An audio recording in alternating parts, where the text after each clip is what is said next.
All right, we're live. What's up, chat? What's up? How are How, y'all doing? yeah, how y'all doing on this fine Friday evening? Pretty busy news day today, huh, Aura? Yeah, it looks like it. It looks like Yeah, it. I didn't get to keep up with much of it. I think you were telling me here and there, but it sounds like a lot. So yeah. There's been a couple new developments. The video I shared earlier today, we got some leaked audio of Ben, just kind of Ben. Ben's such a simple kind of man, isn't he? he reminds me of Steve. He does. He reminds me of Steve as well. It's so funny the way he's just kind of so in that leaked audio. I'll play. I guess I'll play the leaked audio for those of you that haven't seen it. It's not anything like super groundbreaking or anything. It's just kind of. I think it just kind of shows more of Just like of Ben's Ben's nature or something. his lackadaisical nature. I think it kind of shows more of his lackadaisical nature more than anything than anything. Well, it makes me How he seem that he's like more authentic. He's always like that. You know what I mean? So Oh yeah, he definitely seems very genuine. yeah, That's why it's just the way he is. He's just like, yeah, yeah, like I don't yeah, know. yeah. I don't He's know. like, yeah, cool. That sounds cool. I'm like, oh boy, he's funny. He's a funny guy. Yeah, I just feel like at any moment he was gonna tell the judge like, like he's the kind of guy that would go up to the judge and try to give him like the bro fist. Yeah, yeah, yeah, yeah. I can see It's, that. I see what you yeah, it's mean. like it's like, all right, judge, sure thing. And he's like sticks out his fist for to get a pound for the judge. Oh man! But if you That would be guys don't know sick. what I'm, yeah, if you guys don't know what I'm referring to, I guess I'll just share it real quick. Even though, like I said, I already went over this in a video, but this was the video from the pretrial conference that he had with the judge. It's all audio. But it's just again, it's just the way that Ben is just like cool, man. Just kind of has this cool Sounds man good, demeanor. bro. I'll see you then. Like, Yeah, he's a funny guy. judge, peace. It's all that, but it's just kind of like it's just the way he acts. He's got a laid back nature. He's super super laid back nature. That's why it's kind of funny. Yeah. Um, but yeah, so we do have confirmation. Ben does have a lawyer. I'll play the clip here in a moment as well. But before we get into that, that's kind of why a little bit of context to that because people saw this and they were kind of freaking out. I saw some people. I don't know if you saw it, but I did see some people on X at least like saying like, "Oh my gosh, he's going to represent himself. He doesn't have a lawyer yet. What's going on? Whoa, hey, I thought, but gifts and go." And I that's why I made the video because I wanted to kind of clarify some things because there's some people that seem to be jumping the gun on what was going on. So, but I'll just Right. play the video and then we'll go from there. So, this was the pretrial conference. It was on June 8th, 2026. It's obviously a phone call, or it probably might have been a Zoom or whatever. Maybe I don't know, but this was yeah, Ben's pretrial conference with the judge. So just a couple days ago, pretty much. All right, do you have Benjamin Schneider online? Yes, sorry for the last time you called. I think I hit the wrong button and accidentally got in a private meeting with the prosecutor, but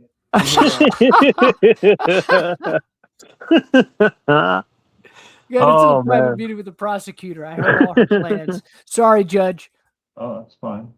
All right, we're here on case 261 ending 376, scheduled for a pretrial today. And are you representing yourself on this case, Mr. Schneider? yes, Okay, have you had a chance to speak with the prosecutor then? yes. Okay, Ms. Telford? We need to continue it time for the video footage. So, like I said in the video, she says that they need to do a continuance because she has to go over some video footage.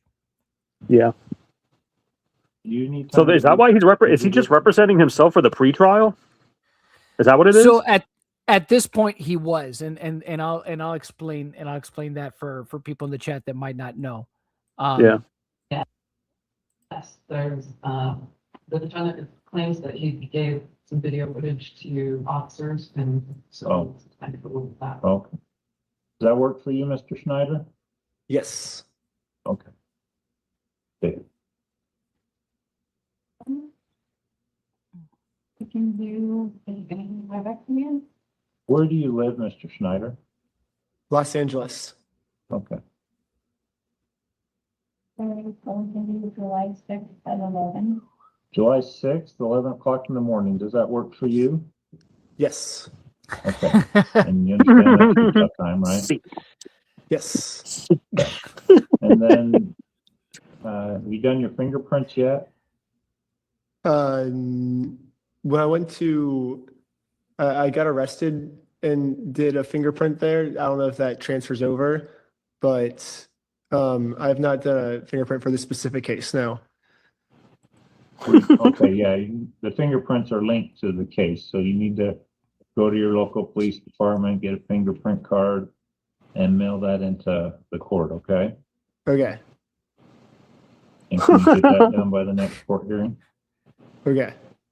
All right, that'll be the order then. Any questions for me, Mr. Schneider? No. Okay, thank you, sir. Thank you. Is that it? Yeah, we'll see you on July 6th. Okay. See you soon. Bye. Thank you. Yeah, you did say it. See you soon. Oh, he's a treasure. Ben is a treasure. He is a treasure. See, so the thing is, people are freaking out, and they were just like, "Oh no!" He said, "Why doesn't he have a lawyer? You know, he's got a Give Send Go and stuff like that." Well, you got to remember that was 2 days before the Give Send Go was put up by Actual Justice Warrior. So he didn't. He probably thought, at least at that point in time, he was still probably going to represent himself, even though he apparently has been talking to some lawyers. But I guess he was just going to represent himself. But people are freaking out because, you know, he should have a lawyer and stuff like that. It's like, well, he found out about the Give Send Go finally. He has confirmed, you know, Actual Justice Warrior did confirm that he did get a hold of Ben, and they are in the process of transferring the stuff over. Okay. And so, you know, he is aware of the Give Send Go. The Give Send Go is being transferred over to Ben. And yeah, we got confirmation that apparently he does have a lawyer. And here, I'll play the clip right now because there's somebody in the chat that was saying he doesn't have a lawyer. It's clickbait. Yeah, not well. You know, Ben himself hasn't confirmed it, but I'm sure it won't be long before it is confirmed. Because I see no reason for anybody to, or at least this particular person, to lie about this. But this is a clip from H3's podcast earlier today. So I'll just play this clip. We're not gonna watch the whole H3 podcast. I have no interest in that. I just wanted to play this part.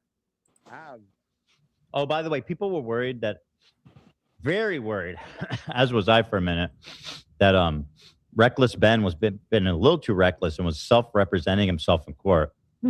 There's a video, or there's an audio of it.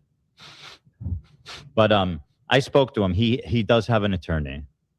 Thank God. Yeah, I was like a little worried. Yeah. I'm a little worried for the guy. But we have another legal angle of the lady screaming in court. So there we have it. You know, Ethan Klein says he has spoken to Reckless Ben. Ben has confirmed that he does have an attorney. So I think it'll be fine. I see no reason for Ben to lie about that. Ben doesn't, you know, Ben seems like a pretty sincere guy. So, but Well, I don't think Ben is stupid either, and I don't think the company he keeps would let him do something as, you know, No. reckless as his name is. You know. nah. And the thing is, he is aware of the Give Send Go video. So, or of the Give Send Go period, I should say. And you know, he knows he's in the process of taking it over because Actual Justice Warrior did get a hold of him, and they're in the process of basically getting it transferred over to Reckless Ben's name. So, you know, apparently the guy in chat doesn't know what clickbait actually means, but okay. Anyways, we'll continue on. Yeah, so there's been that. So we know that he has a lawyer. No reason for him not to now. And we also have a couple other things that have been surfacing lately. Like we saw, and that's something I'll bring up here shortly. So I wanted to go over this post here that I saw The barbecue counselor on X, he's been putting up quite a few different things. Appreciate him for that. But he posted this, and I thought this was pretty interesting. He said he got this from CoffeeZilla's Patreon. So Joshua Johnson just said the quiet part out loud. He was so angry at Ben, he was making things up. This would be Exhibit A in my deposition of him if I represented Reckless Ben.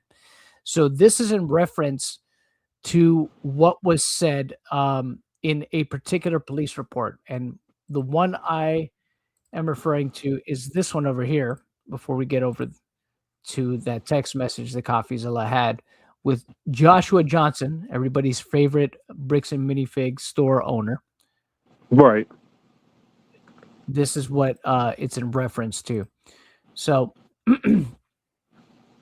there was a police report, and this is the one from Kaiser Police Department, as you see down here. So from September 17th, 2025. So it's kind of cut off here. I haven't seen the whole thing. I'll try to see if I could track down the entire report. It says, I advised Mr. Best, obviously in reference to Brandon, if throughout the investigation, someone is determined to have committed a crime, an arrest may occur. Don't know what that says there. It looks like it says false or something, but I can't quite make out the word there. Warned him that the property amounted to over $10,000. It would potentially be aggravated theft. One, I later received word that Joshua Johnson called unhappy that I'd called Mr. Best and spoke to him about potential crimes relating to this case. I called him back and learned he's a franchise co-owner along with Mr. Best. Mr. Johnson told me that the business absorbs all inventory in the store once it's taken over. I asked to see this contract, and Mr. Johnson stated he would attempt to get me a copy from corporate. Mr. Johnson added that there were many items in the back of the store at the time. And remember, this is what CoffeeZilla, this is one of the things that was in CoffeeZilla's video, right? The whole, there was nothing in the back, but then apparently there was stuff in the back.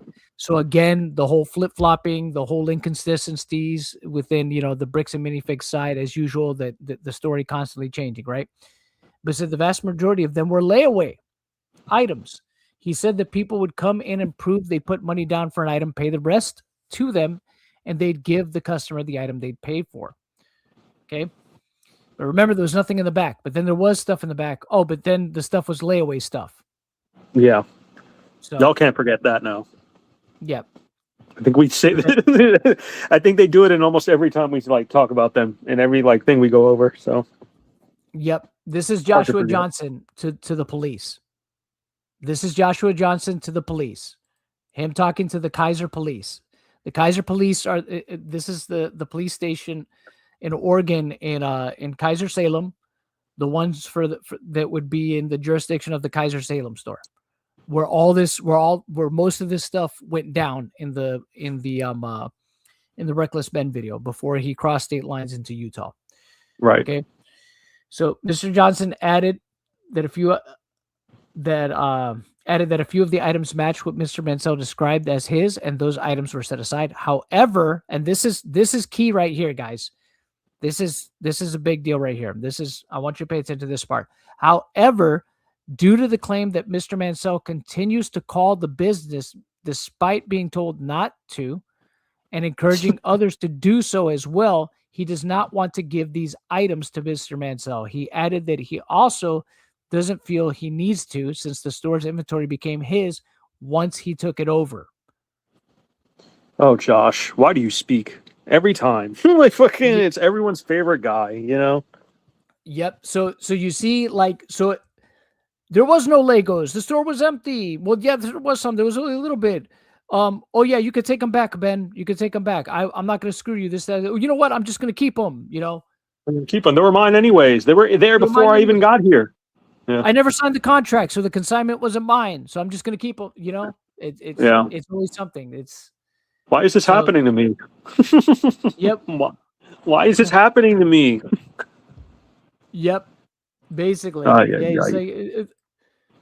So there you go. That's what Josh Johnson told that to the police. He told that. I just can't get over it. Oh my god! I think that's why they let him go. They're like, Josh, you fucking suck. You're a PR nightmare. Get the fuck out of here. Like I bet you, because like every time he talks, bro, it's so bad. Yeah, it's like they're just like, Josh, you know what? We're starting to think you might actually be retarded, so we're just gonna go easy on you. We're just gonna leave you alone. Just like I don't even know. Well, like I want to be a fly on the wall of that. Like we got to let this fucking guy go. He's crazy. Like Yeah, it's like especially after the body cam footage came out, John. Could you imagine? They're like, oh shit.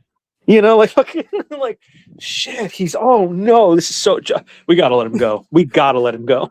we gotta let him go, or we're gonna be accused of what do they call it? Oh, you know how mad Eamon must have been on the phone when the body cam footage came out, when his part came out. It's like fucking Josh. I could hear. Could you imagine the police are just like, we gotta let him go because if we don't, people are gonna say we're ableist. Oh man, I could just see it though. I wish I could be a fly on that wall, but please, yeah, go ahead. Yeah. So here's another instance where Josh shoots himself in the foot. Now, mind you, this is him and CoffeeZilla talking. Okay, the green is CoffeeZilla. Okay, he shows him that same picture of that police report. Okay, and he says Kaiser Police, May 6th. Jennifer Stearns was the officer who signed off on this, 2025. This is what Josh says. Oh, that's understandable. I was out of my mind angry. I was pissed. Nothing I said was coherent or reliable. Nothing I said was reliable. Which day, bro? No, I get it. I get what he means, though. I know what he's trying to say. I know what he's trying to say, too, but it's kind of like, dude, none of this helps, dude. None of this helps, Let's just look at the sale records. It's also reasonable to believe that nobody is going to lay away small ticket items, only say $500 in value more. See, here's the problem with what Josh is saying here, right? Why he said that there was layaway items there, okay? Now, no, there weren't. But it's like, why would it matter? You know what I mean? Yeah. Why would it matter at this particular point, right? Because the whole thing, and here's why I say that. Here's why I say that, chat. Because of what he says in that police report, the other stuff he says, not just the layaway stuff, but the other stuff he says, right?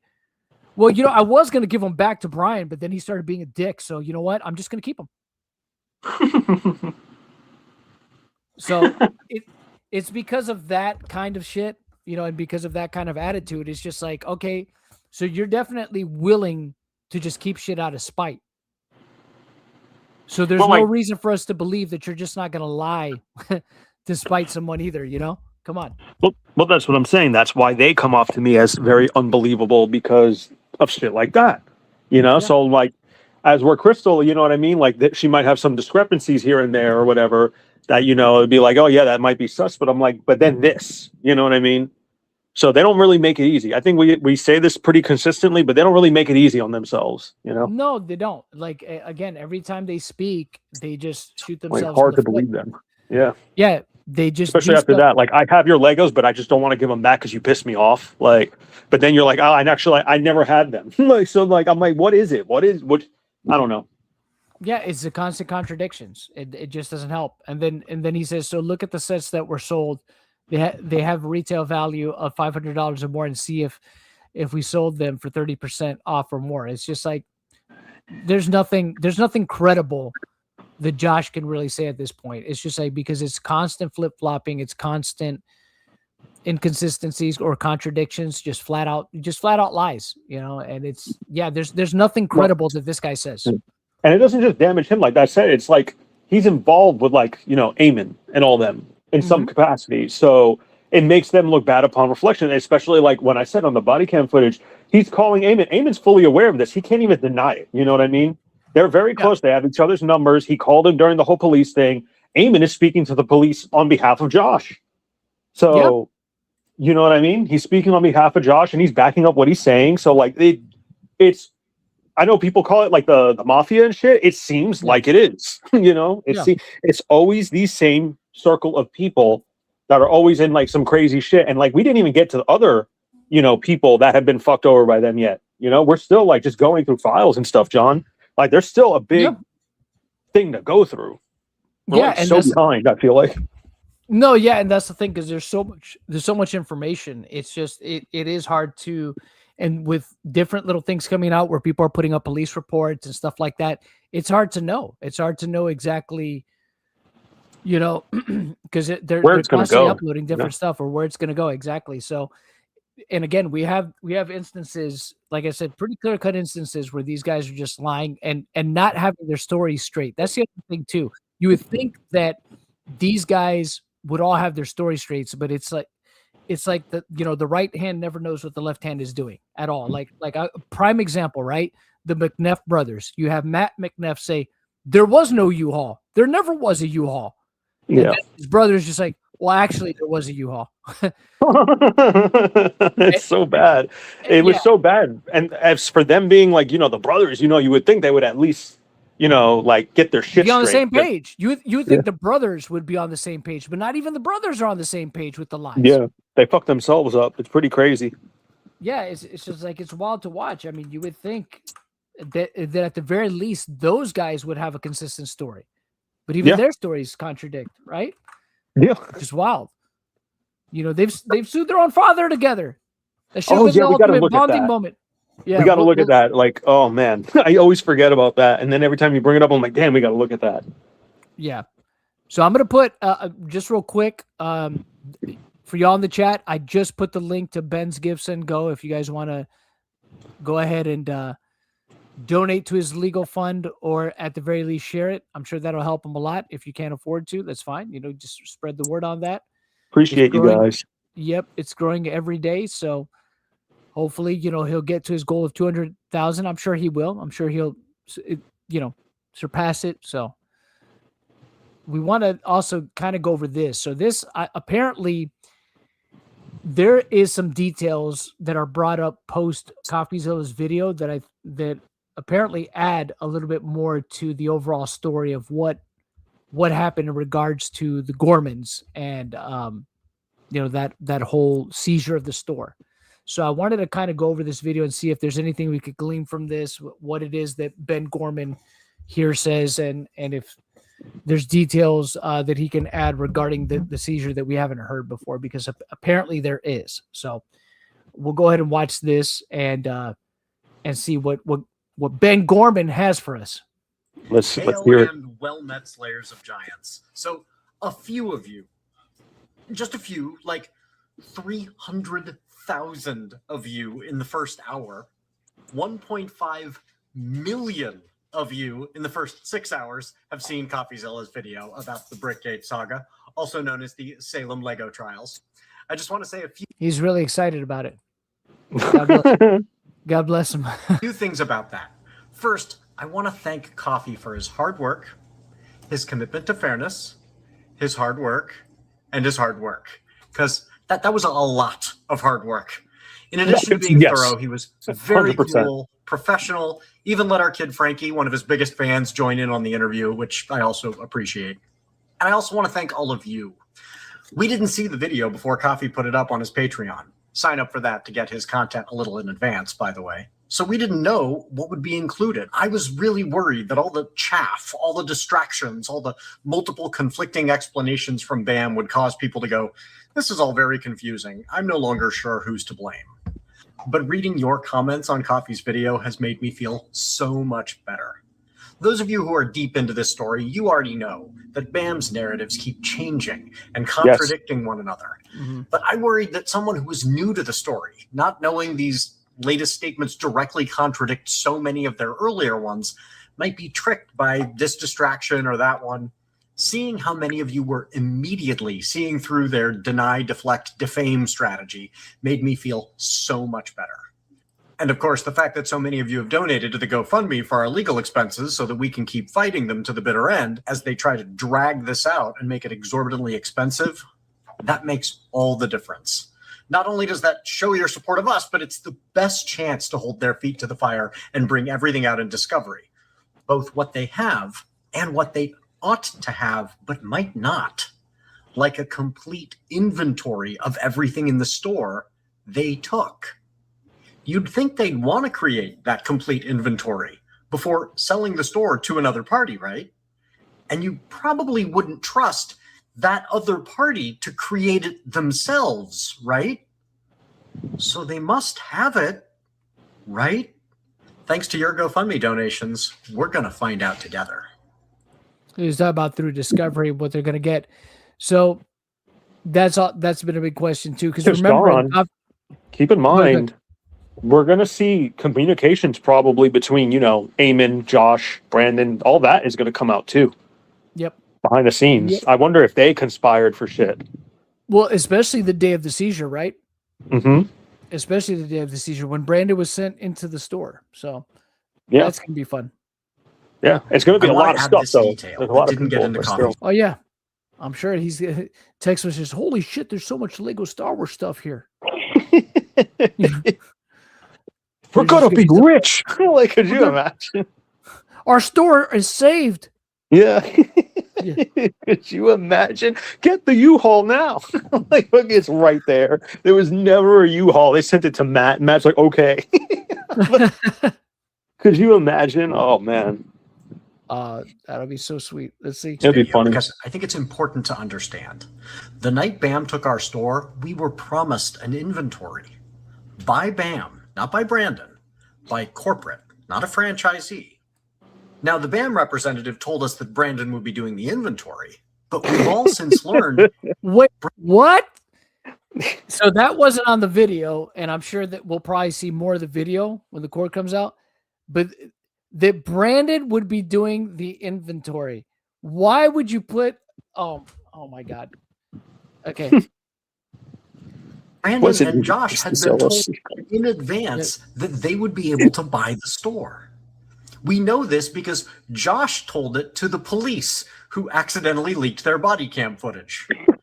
So BAM entrusted one of the people they'd offered the store to tell them what it was worth. See, and that seems like That's a shady. huge conflict of interest. That's what I've been saying, John. Because the thing here's why, chat, right? Because look, the thing when the store gets sold, all right, inventory, especially when it came to the consignment, right, specifically, okay, and they were made aware because at least Brandon was aware that there was a consignment because again, Brandon was there when Key McAllister was on the phone and said, "Okay, well they'll take over the consignment," so he was aware of it. Okay, and the thing is, beforehand, obviously, we now found out that Brandon, weeks before, had gone into the store and taken video of what was in the store as well. That's So a secret shopper. They didn't even know who he was. Exactly, as a secret shopper. So he kind of had an idea of some of the stuff that was already there on the store shelves as well, too. Mm-hmm. So, but the thing is, you would think, though, with the fact that there's inventory in there that does not belong to Crystal or her husband, right? That they would get at least a third party in there to audit the stuff, right? So they could be like, okay, let's look at everything, this, that, or that, and then also separate the stuff. Okay, this stuff does not actually belong to Crystal. This is part of a consignment deal that, Brandon and Josh are not going to take over. So we got to get this stuff out of here. Shit's got to go. It's got But to no, go. hey, let's put it in Brandon's hands. One of the guys that's actually taken over the store. He will totally be impartial. Mm-hmm. He will Well, I absolutely also- be impartial. That's so ridiculous, man. Yeah. And like on a side note, remember, because I like on top of that, just for an example of conflict of interest, I thought it was a conflict of interest for the cop, who was friends with that fucking owner for the raid that they did, the Airbnb. I thought that was weird. Like, he's like, I know this guy. I get hydro from him. It's very weird. Yeah, that was somebody in one of the chats had said that what they actually said was Hydra or something, that they did Hydro and apparently not Hydro, but Hydra, and apparently that's I don't know if that's true or not. I haven't looked into it. That it's some kind of training program, but it's hard. Oh, is it named Hydra? I don't know. I don't know. I never heard of it. That's the case. I I've never thought heard he of that said either. hydro, like hydrocodone. I was like, damn. I don't know. I'd have to look into it more, but it sounded kind of ridiculous to say, "Hey, Hail Hydra." You know, I don't know. We went to Hydra Imagine together. if it's like that. Yeah. Fuck yeah. Well, no, yeah. No, yeah. All right, let me play the video here. real quick. Received that itemized inventory. The franchise agreement gives us the opportunity to challenge that inventory by demanding a third-party evaluator of everything in the store. Which is absolutely what should have happened. Mm-hmm. To be fair, that's why it's just like it's not really fair if you have the guy that's going to be taking over the store come in and decide that he's going to, appraise the stuff. That's insane. That's a detail that that this guy just revealed that Ben Gorman here just revealed. Of course we wouldn't have accepted their inventory if Brandon was claiming the Mansell sets weren't there. And then they would have had to provide a third-party inventory, which would have either revealed everything inside the store or would have immediately conflicted with the photo evidence. So everything about the missing sets could have come to light at the time if BAM had simply followed their own franchise agreement. And they cannot claim they didn't know they had an obligation to provide us a complete inventory because they promised us one on the phone that night, and it's in the agreement they wrote and signed. Oh man, It's so stupid. Oh my gosh. how do the Chad, I'd like to say I'm surprised, but I'm not surprised that they don't even know what's in their own paperwork. No, it's very reflective with the way they behave. Like, you know what I mean? This is so insane. This is so insane. You would think that they would have at least key things like that memorized. I'm not saying that they have to memorize all the agreements they put out verbatim, but it's a pretty good idea to know the overall vast majority of what it is that's in these franchise agreements that you're having people sign, right? And what you're entitling them to by having them become franchisees and sign these agreements. Oh my gosh. And just to beat the dead horse, John, the ring camera footage of when they said they would take over the consignment. The consignment, yes, once again, agreeing to take the consignment. Mm-hmm. Ah, man. Or saying that Brandon never objected. Yeah, and exactly. He was there, heard it, never said anything, never objected to it. Should have stated his case right there. Like, we'll have to talk about that, or I'm not sure if I'm going to do that. Whatever. Mm-hmm. Yeah. No objection whatsoever. We now know the guy they'd sent to the store was someone they'd already promised the store to. Do you think he had any incentive to produce an accurate inventory of what he would have to later pay for the store? Or to deflate the value of the assets to save himself money? I leave that to you and a court to decide. But we do know he showed up in a giant rented U-Haul truck. Regardless, the real inventory presented to us as promised on the night they improperly seized the store would have been an invaluable tool for Coffee, wouldn't it? And they never gave that to us or to Coffee. He had to work from our records, which are, by necessity, incomplete because we didn't have a chance to update them since BAM kicked us out of the store. So the discrepancies in the records are literally the result of BAM's action. And that's fair to bring up because again, even if I've said this from the beginning, even if Crystal does hold some, because I do believe Crystal does hold some responsibility over this for negligence, and I say that in the sense because of how she herself admitted, how she herself admitted to the fact that sometimes it would be months before she would go back and reevaluate some of that stuff. And it's just like, she probably should have been a little bit more on top of that. I would think that at the very least, if she didn't have the time to do it daily, that would be understandable. The stress of running a store can be very, very hectic. And I'm sure it's going to weigh on you a bit, but she should have at least been doing it weekly. At the very least, weekly, she should have been keeping up to date with her records on that stuff. I think that's worth knowing. I expect a lot of you will have more detailed questions for us. And I think we've shown we're willing to be as transparent as we possibly can, right up to the limits of what our attorney says we can share. And I admit, I can't keep up on all of the comments to my videos. I am trying, but tomorrow we will be on the making. So toss them a few bucks to boost your question, and we will do our best to answer it. And while we answer those, we're going to build some Lego sets ourselves.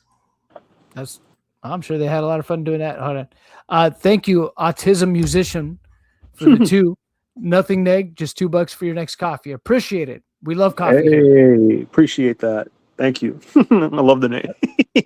Yep. We take those. So let's go on a trip to the Lego store. So we are going to, be building Lego with these folks tomorrow, which will be a great opportunity for you to ask any questions, toss them a few bones, get your question boosted, and if you've got questions for us, we're going to be there building Lego, and the only thing we will not answer is anything that our lawyer would tell us not to answer. But we plan to be as transparent as we possibly can, and you have seen we have been very transparent. And so I agree with them. Continue with that transparency tomorrow, but while building Lego, which is awesome. So I am very excited, and I'm not trying to. Sorry. No, it's okay. Chris is noticing she's shorter than I am. It's challenging. I'm even wearing heels. I'm cutting her out of the footage because she's shorter than I am. That is not Okay. That's not. It's kind of weird, but It's like a vlog. It's like a vlog at that point. you're like vlogging, yeah. Yeah. To the point that Brother Nero made in chat, I don't know if it's that guy specifically, although I have heard things, but he does have a lawyer. That has been confirmed that he does have a lawyer. Ethan Klein did confirm that he does have a lawyer. So Yeah. and Brother Nero, if you have that, if there's something where that guy has said publicly himself that Send it to you on Twitter. yeah, send it to me on Twitter, brother. If that's if he's come out and said that publicly himself that he's going to be representing Reckless Ben. A choice. So we are going to go pick our Lego sets, and we're going to play a little game because I cheated a little bit, and I went to the Lego store this morning when I dropped her off at her work. I came over here and checked it out in advance, Yeah, let's see. and All right, let's see if there's anything else that they had. Because if it's just them walking through the mall, I don't. Yeah, they're vlogging. Yeah, they're just vlogging. Okay, I don't think any of that is pertinent. But there go. But that was an interesting, at least, little bit of information that he provided about the Suit. Yep. So thank you so much. Boycott Lego. They're involved. If we say they're involved. That is funny. I think when this is like early on and we were just finding out about it, John, I thought I brought that up at one point. I was like, wouldn't it be interesting if Lego like actually intervened in some point? Yeah. No, yeah, absolutely. I think that would be devastating for bricks and minifigs, to lose that association with Lego if they decided, what if Lego's like, we don't want our brand, like you can't, or some shit like that, Yeah, it's just like if you, yeah, exactly. If you guys are not like representing our brand well, or you're bringing too much negativity to it. We don't want ties with you, We don't want ties with you. Yeah. So it's like what did with Smash Bros. yeah, pretty much. Yeah. What Nintendo did, right? Y'all are weird. It's like, you know what? There's too many issues here. You guys are too degenerate for us. We got to let you go. Back to the basement. Yeah, back to the basement with you. You freaks. Stop it. Yeah. So this was an interesting post too that I wanted to go over by GC Celery. He says video posted on the 780 Blair Boulevard, Eugene, Oregon store. So this is from the other store that Brandon and Josh own in Oregon. This is from the Eugene store. So this was Surprise Selection, March 2025. Multiple Star Wars Legos visible in this promotional video, which allegedly might have originated from the stolen Mansell collection on June 4th, 2026. Gabriel and Matthew McNeff, Willamette Forest, Ops LLC as a new company at this location. Brandon Best owned the store, and Joshua Johnson was heavily involved in its management, brick by brick. So here we have what he's sharing. So these are pictures from the Eugene store that he claims has some. It looks like, I'm guessing he means these over here. Hold on. I'm guessing these right here. Some of these right here out of the box. Yeah, I would assume so as well. Yeah, so these are some pictures, and this is the video. So here's the video that they took of the Eugene store. So we do see some Lego Star Wars there. But also most of the stuff was boxed. But that's not to say that there might have been some sets that they had the boxes for and they were already opened. So hard to know from that. I mean, because that's pretty much just kind of a cursory glance. Yeah, that's the one thing we'd have to look for is, yeah, exactly. And that's not enough to see. Because there's nothing in the box. So if we saw those yellow stickers over the UPCs, that would definitely Be an not indicator. look good. That would be Yeah. an indicator for sure. Yeah. So Josh Oh, did confirm. okay. Yeah, Josh did confirm the layaway. We went over that a little bit earlier. Yeah, he did confirm the layaway, but then he reneged on that. he reneged on that like they always do. Once they get busted on something, That was then the actually a bad story idea, Josh. Never mind. I take Yeah, back this- what I said.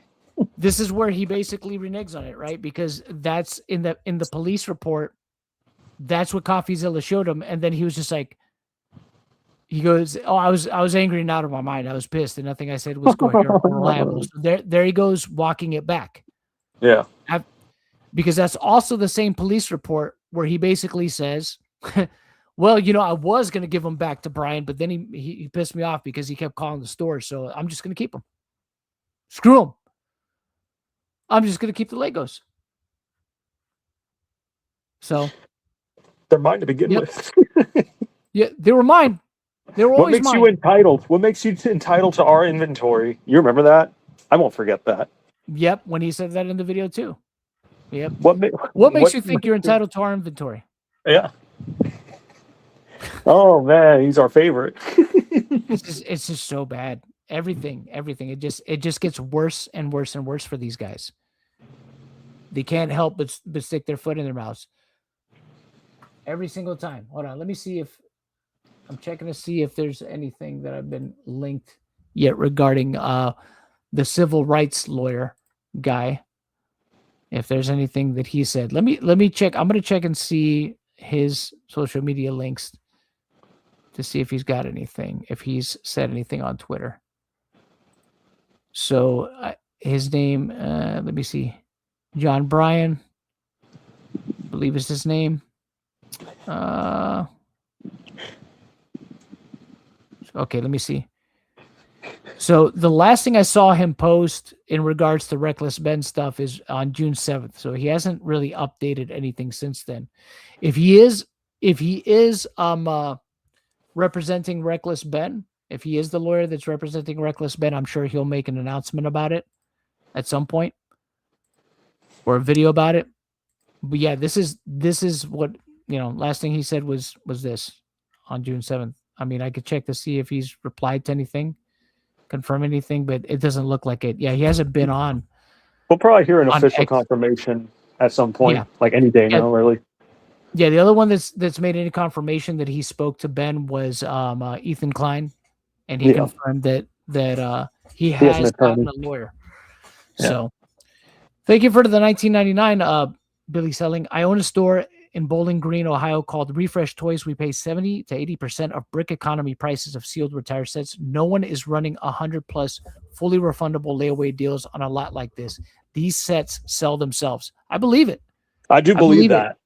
I do. Yes. Yeah, I believe that. Yeah, because I mean, the thing is, they're such like Legos is basically they're an investment we talked about this yesterday on stream. Their investment almost akin to like, like how Magic, Magic the Gathering cards became for a while, and Pokemon cards and Pokemon cards are crazy. But yes, please go ahead. But like how Pokemon are, how they are currently and stuff, and it's just like, the Lego sets have become that within the last 15 to 20 years. They've become that. It's crazy. Yeah, people buy them up and they just basically set them there, like their stocks and stuff. It's insane.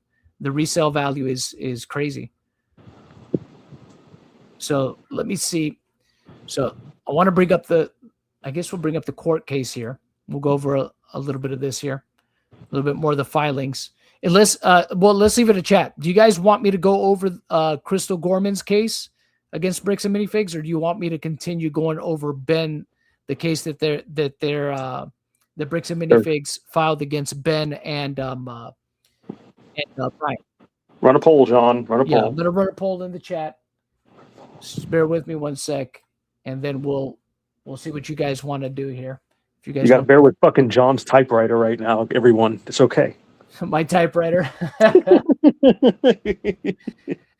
My old school PC. No, Running it out is that what you it guys. is? I'm saying it's funny. I hear you. You're like, all right, here comes the poll. I'm like, hell yeah. He's going. Yeah. Yeah. Hell yeah. All right, here we go. All right, let's run the poll. Let's run the poll. All right. I'm kind of curious with Crystals because I feel like it's the beginning to a lot, because I think that suit happened before Reckless Ben. Yeah, it started before that. Yeah, because they actually sued. Bricks and Minifigs, right? Or Eamon, Yep. or Yep. yeah. So I feel like that would kind of set the stage of kind of how everything started. I don't know. I feel like that's more the beginning, but the Reckless Ben is all that kind of the juicy shit. There we go. All right. Yeah. So here we have. All right. So we're gonna put Crystal's lawsuit, and then we'll have Ben's lawsuit.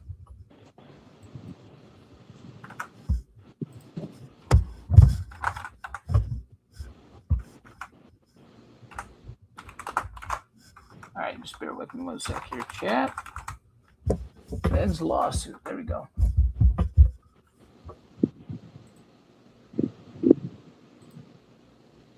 All right, there we go. We'll start the You got a poll super now. chat, John. Yeah, I see that. I'll read it right now. Hell yeah.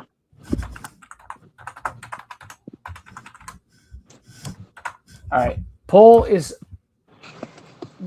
there. It is. It's up. So you guys vote. We'll give it a couple minutes, and then we'll go from there. All right. Here we go. Oh, thank you so much for the 10. Mr. Retro Arcade 2607. Appreciate it. Appreciate the support. Everyone is missing the point. If BAM wins or loses, they are still going to be collecting and making millions off of these poor 300 plus franchises, and still will be selling more franchises to clueless dupes. Yeah, there is going to be people that live under a rock and won't know anything about this case. But here's the thing, though. Yeah. I do believe that this case will do irreparable irreparable harm, to their reputation. This is gonna they're not gonna recover from this. They're not gonna recover from this anytime soon. Well, John, I think you and I have talked about it, and we've seen it. We've shared it with each other. Some of the videos of the Bricks and Minifigs employees, making videos about how it is to work there right now. And I was because I was thinking about that a few minutes ago. I was imagine working for Bricks and Minifigs and just being what the fuck did I get into? You know what I mean? Owning one of these franchises, right now, it's over the actions of a group of people, spanning out, and everyone's feeling the backlash over it, and they had nothing to do with it, John. Yeah. It's insane, it's but that's what happens, bro. And I'm that's why I'm surprised that Eamon, the CEO, and all these people are taking it this far because it's like they don't even fucking care. It's like they have real no stake in the game, and it's more like the franchises like suffer because franchises doesn't really involve corporate anyway. So I don't know, man. I don't know how it really works right now. I'm just saying it's fucked up. Oh, big time. So the poll is basically for which lawsuit do you want us to go over? Do you guys want us to go over Ben's lawsuit, or do you want us to go over Crystal's lawsuit against Bricks and Minifigs? So mind you, remember, Ben's the one that's getting sued. Him and Brian are getting sued. And then crazy. Crystal actually took the initiative to sue Bricks and Minifigs. Yeah. So thank you so much, Zool, for the 5. Appreciate the support. By the way, just in case anyone doesn't realize this, Bam's case against Ben being a RICO case means that payout, if they win, is completely tripled. Well, the causes of action, for each cause of action, they've put like $250K. And so far, it's already over $1 million. Yeah. But the thing is, I sincerely doubt that any cause, like their causes of action, I'm pretty sure, I mean, they might get one to stick for the suit. And then they'll have to, there's no way they're going to get all those causes of actions to stick. There's just, I don't see a scenario where that happens. They might be able to get one, maybe 2. You know what I mean? If they get more than that, I'd be really surprised.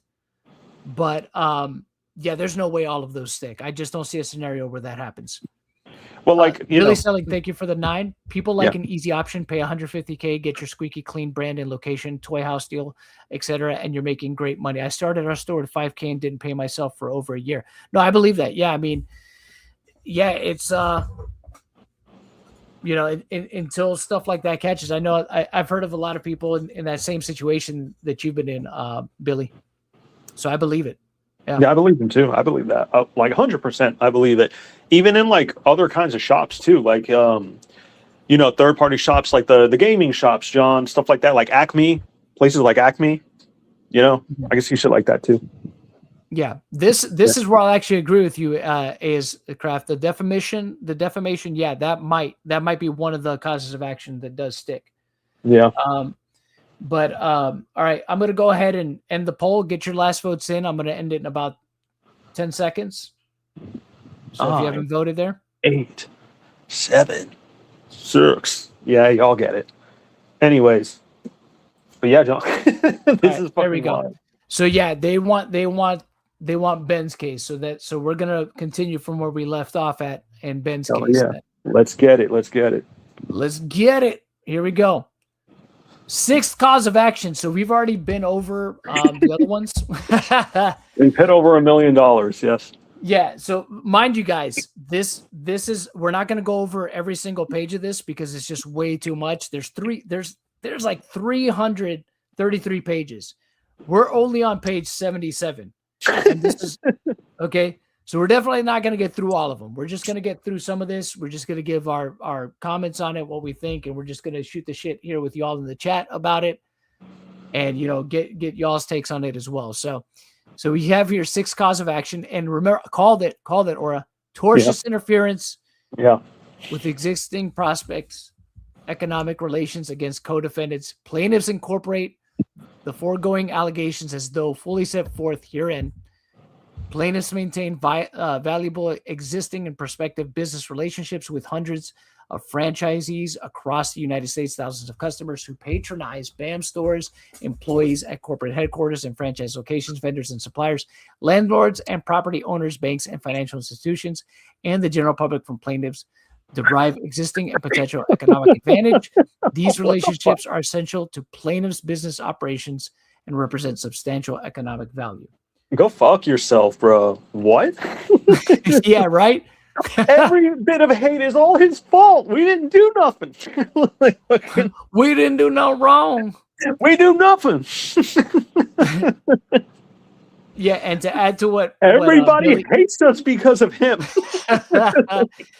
They didn't hate us before his video. They loved us before his video. I want another $250,000. Yeah. These guys, the definition would be BAM steals from old people or something as simple as misrepresenting the size of the theft. Clerical errors, according to Crystal. Well, yeah, the whole saying that they steal from old people and stuff like that. Yeah, for Yeah. sure. That would definitely be one of the, defamatory things that would absolutely stick. But here we go. And also the thing is, it didn't really help matters by, even though it was funny that Ben did it, it didn't really help him that he printed out those shirts. I know. That he printed I out bought those one. shirts. No, I'm kidding. Yeah, those shirts Bought with one. the logo, with the Bricks and Minifigs logo. That's Mhm. what kind of that kind of took it that little step further, right? Outside of just saying it, right? Yeah. but really promoting it like that Yeah. on merchandise. But didn't he do something with the LLC that gave him the right to do that again? Well, he got away with it because there was nothing. He took advantage of a loophole where basically you can that you don't have to put the logo above the slogan or whatever. So he made Bricks and Minifigs the slogan, but he put it over top. That's what he did to kind of get around that. Right. But the problem is printing up the shirts and then like And using the logo, like the official logo.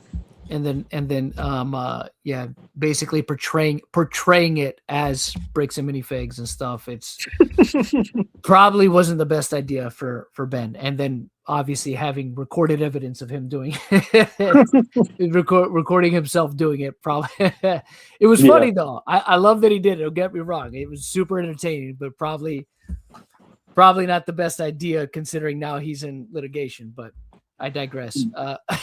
I agree, but I also think it's justified. I'm not gonna lie. I have to be honest. Hey, I have to be honest. Can't lie. All good. No, I love it. It's super entertaining. I love it. I think it was totally justified. I think they, did everything, but at the same time, yes, legally speaking, bad idea. So. Yeah, legally speaking, bad idea. Funny, super entertaining, great idea.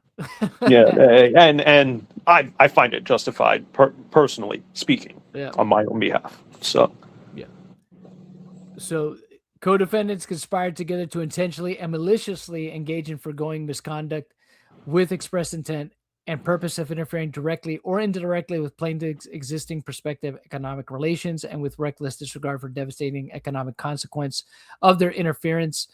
They acted with reckless disregard for plaintiff's property rights, business interests, and economic relationships, including by setting up a booth outside a BAM store location and by Snyder's admission, stopping customers from entering the store, directly confronting customers and employees with defamatory accusations, publishing the publications, including false accusations designed to present plaintiffs in false light, drive customers away, and deter prospective customers, encouraging third parties and harass and boycott plaintiff stores, distributing fraudulent raffle tickets and issuing gift certificates that disrupted management and customer relations and required plaintiffs to address angry customers defacing property and posting defamatory signage and that deterred customers from entering stores, soliciting BAM employees to act as undercover agents to sabotage the business from within, harassing and intimidating employees to a point where they fear for their safety, trespassing in furtherance of the intended interference. Co-defendants directly or indirectly interfered with plaintiffs' economic relations by improper means, including the foregoing actions,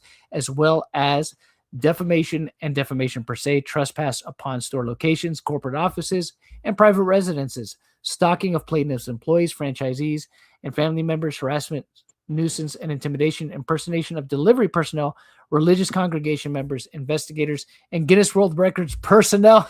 They brought that up again. They brought up the prank again. Yeah. They brought up the fact that they were pranked again. That's so funny. It really bothered them, bro. You know it. Yeah, I mean, obviously, I'm not sure the court will really give a shit about this particular part. But we'll see. Vandalism and defacement of property, distribution of counterfeit gift certificates, physical obstruction of customers attempting to enter stores, threats designed to intimidate BAM franchisees, employees, and customers, solicitation of employees to act as undercover agents, filing fraudulent court documents. The Snyder Group directly interfered with plaintiffs' employee relations by inter alia publicly soliciting BAM employees to act as undercover agents to leak confidential informations, record inside stores without authorization, obtain private information, and participate in staged confrontations, harassing and intimidating employees at store locations and their private residence to the point where employees fear for their safety and the safety of their families, filming and publishing confrontations with employees to humiliate them and generate content, and making statements designed to undermine employee morale and loyalty. The conduct has caused a distrustful and hostile work environment where employees, for their safety by reason of the foregoing conduct, plaintiffs have been damaged to an amount to be proven at trial. Plaintiffs are entitled to an award of actual consequential, incidental, and punitive damages, including lost profits and revenue, loss of customers and prospective customers, loss of franchise relationships and prospective franchisees, business disruption, operational interference, damage to goodwill and reputation, employee turnover and hiring costs, increased Employee turnover. security costs, yeah, and management. They fucking blame that on fucking employee turnover, bro. People I'm quit sorry, because of go you guys. ahead. Yeah. They quit because of you guys. Can you believe it? Yeah. Management distraction, legal costs, and attorney's fees and other damages, and the amount not less than $250,000. No.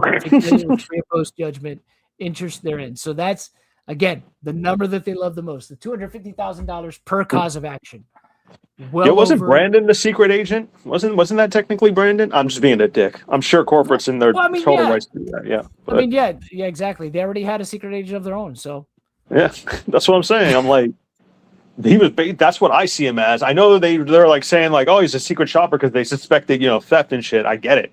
But at the same time, I'm like, it's very sus. The timing is sus. It's turning out to be sus, So I don't fucking know. yeah, it's all just, crazy. that's what I mean. That's why, again, I get look. And here's the other thing too. We gotta consider this for a moment, right? Think about this. I just want to bring this up to the chat. Okay, the whole reason why Crystal was getting rid of her store is because her store wasn't doing well. By her own admission, it just wasn't doing good business. She was losing money. So, new owners taking it over probably wasn't going to change that. They were already probably doing pretty bad business as it were. You know what I mean? So, I mean, look, is it possible that what Ben did just yet finish the process? Maybe, but I think either way you slice it, I think that store was heading towards closure regardless. Finish the process, John. Yeah, I think it was heading that way anyways. I think it was probably still losing money, and I think that it closing down was going to be pretty much. I think it was inevitable. Let me know if you agree, chat. But I think it was inevitable that store was eventually going to close down too. That shit was doomed, John. Because if even with Brian's Legos in there, right? It didn't help Crystal. You know what I mean? And these guys, well, it seems like they might have taken the Legos out of that store. Which, if you think about it, if the Legos were a big reason why, if the Star Wars Legos were a big reason why people were even going to that store, and then you got rid of them, the store was probably going to go out of business. Yeah. If that was one of the biggest incentives for why people were even going to that store, you just got rid of one of the biggest incentives for why people were going there. So I think it was heading towards closure regardless. Could what Ben did sped up that process? Yeah, I mean, I think that's probably something fair to argue, but I think that was going to be the outcome regardless. Thank you, Zool, again for the 5. Appreciate the support. Also from Crystal interview last night, they said that there was break-ins before Brandon took over, and then mysteriously all the break-ins stopped. Huh. Well, I mean, that's interesting. I mean, That is obviously there's an implication being made there, but no way to know for sure. Yeah. Right? Interesting though. No way to know for sure. Yeah. Boom, boom. Okay, so 7th cause of action. Fuck. Yeah, there's apparently, I believe there's 8, if I remember correctly. Oh, there's 8 in total? Before. Oh, I think we're there's almost 8 there. in total. So we're almost there, chat. We're almost there. Plaintiffs incorporate the foregoing allegations as though fully set forth herein upon information and belief, and as evidenced by the American Fork Police report. Schneider and Schneider Group paid many of the fans to engage in unlawful misconduct against plaintiffs. As evidenced in the publication, Snyder and the Snyder Group incited such third parties to harass, stalk, and interfere with plaintiffs and their business and family lives. With knowledge, support, and/or ratification of co-defendants, Snyder and the Snyder Group's conduct constitutes stalking under Utah Code. Because they intentionally and knowingly engaged in a sustained course of conduct directed at specific persons, including plaintiffs and employees, franchisees, and their family members, that would cause a reasonable person to suffer severe emotional distress and to fear for their safety and the safety of their family, the conduct was not isolated but constituted a pattern of repeated harassment occurring over multiple weeks and across multiple locations in multiple states, in which continues. Copies of email threats have been received, which continue are attached as Exhibit 1. Snyder's Group course of conduct included repeatedly approaching the private residence of plaintiffs' employees and affiliates in American Fork, Sandy, and Pleasant Grove, Utah, returning to locations after receiving explicit trespass warnings from American Fork, Sandy, Pleasant Grove, Orem, South Jordan, Provo, and Kaiser Police Departments, parking outside homes and surveying residents for extended periods, following individuals and their family members, filming into residents using concealed cameras. I don't know about that. That one is, I think that one's a little bit dubious because, again, I think there might have been just people that, again, weren't even affiliated with Ben, that they're just saying, oh, well, they were part of Ben's crew, when they might have just been randos, you know what I mean? That were doing that. So, and here's another thing that I should bring up. If you guys remember, there was a couple streams back where we went over the leaked body cam footage where Josh was talking to the police. Remember, Josh was talking to the cop that came after he reported the young Mormon guy, the Mormon guy that came to talk to him. And remember, he was showing the cop the ring body cam, the ring footage, right, of the Mormon guy in front of his house. And he told the officer this. You remember this, right, Aura? Yeah, I remember. He told the officer, he's like, so this guy, he was trying to get inside my house. He was like trying to look inside the window. He was trying to open the window. He was trying to open the window. Yeah. He was trying to do all this stuff. And Josh hands the phone to the cop. And while the cop is looking through the ring footage, like he's looking through it, he's watching it, right? And you can see it in the cop's body cam. The kid is not doing any of that stuff. And there's a point where the cop tells Josh straight up, he's like, he's not trying. He never tried to open the window. Yeah, it's like he never tried to open the window. Yeah. And Josh is just like, I thought he did. I don't know what I saw. I thought he did. And it's just like, no, dude, he didn't. You're just saying shit like you always do. And it's funny because, again, you handed the proof over, and it didn't align with what you said, as per usual. So that's wild. Yep. Does he have kids? Like, fucking, is anything he's saying even real? There's nobody in that house. I bet you. There's like a fucking Lego family he made. There's nobody. It's a Lego family. Yeah, his. Yeah, you like that one, didn't you, John? His wife and kids are made out of like Lego. They're just huge Lego people. Yeah. You know the Mega Blocks. You know that one. Oh no. Yeah. You know the one. That'd be hilarious, man. Oh man. Oh, I can imagine, man. I don't know. Yeah, but I mean, yeah, you can see it, can't you? Like that fucking guy is just crazy. Yeah, you know. We're obviously joking, though, Chad. Obviously, I don't care about seeing Josh's family or anything like that. I don't care about any of his family members being doxxed or anything like that. Obviously, what the fuck? Why it was a joke. Just putting it out there because you never know. You know how people always like to take stuff out of context. So I mean, I guess that's fair, Joe.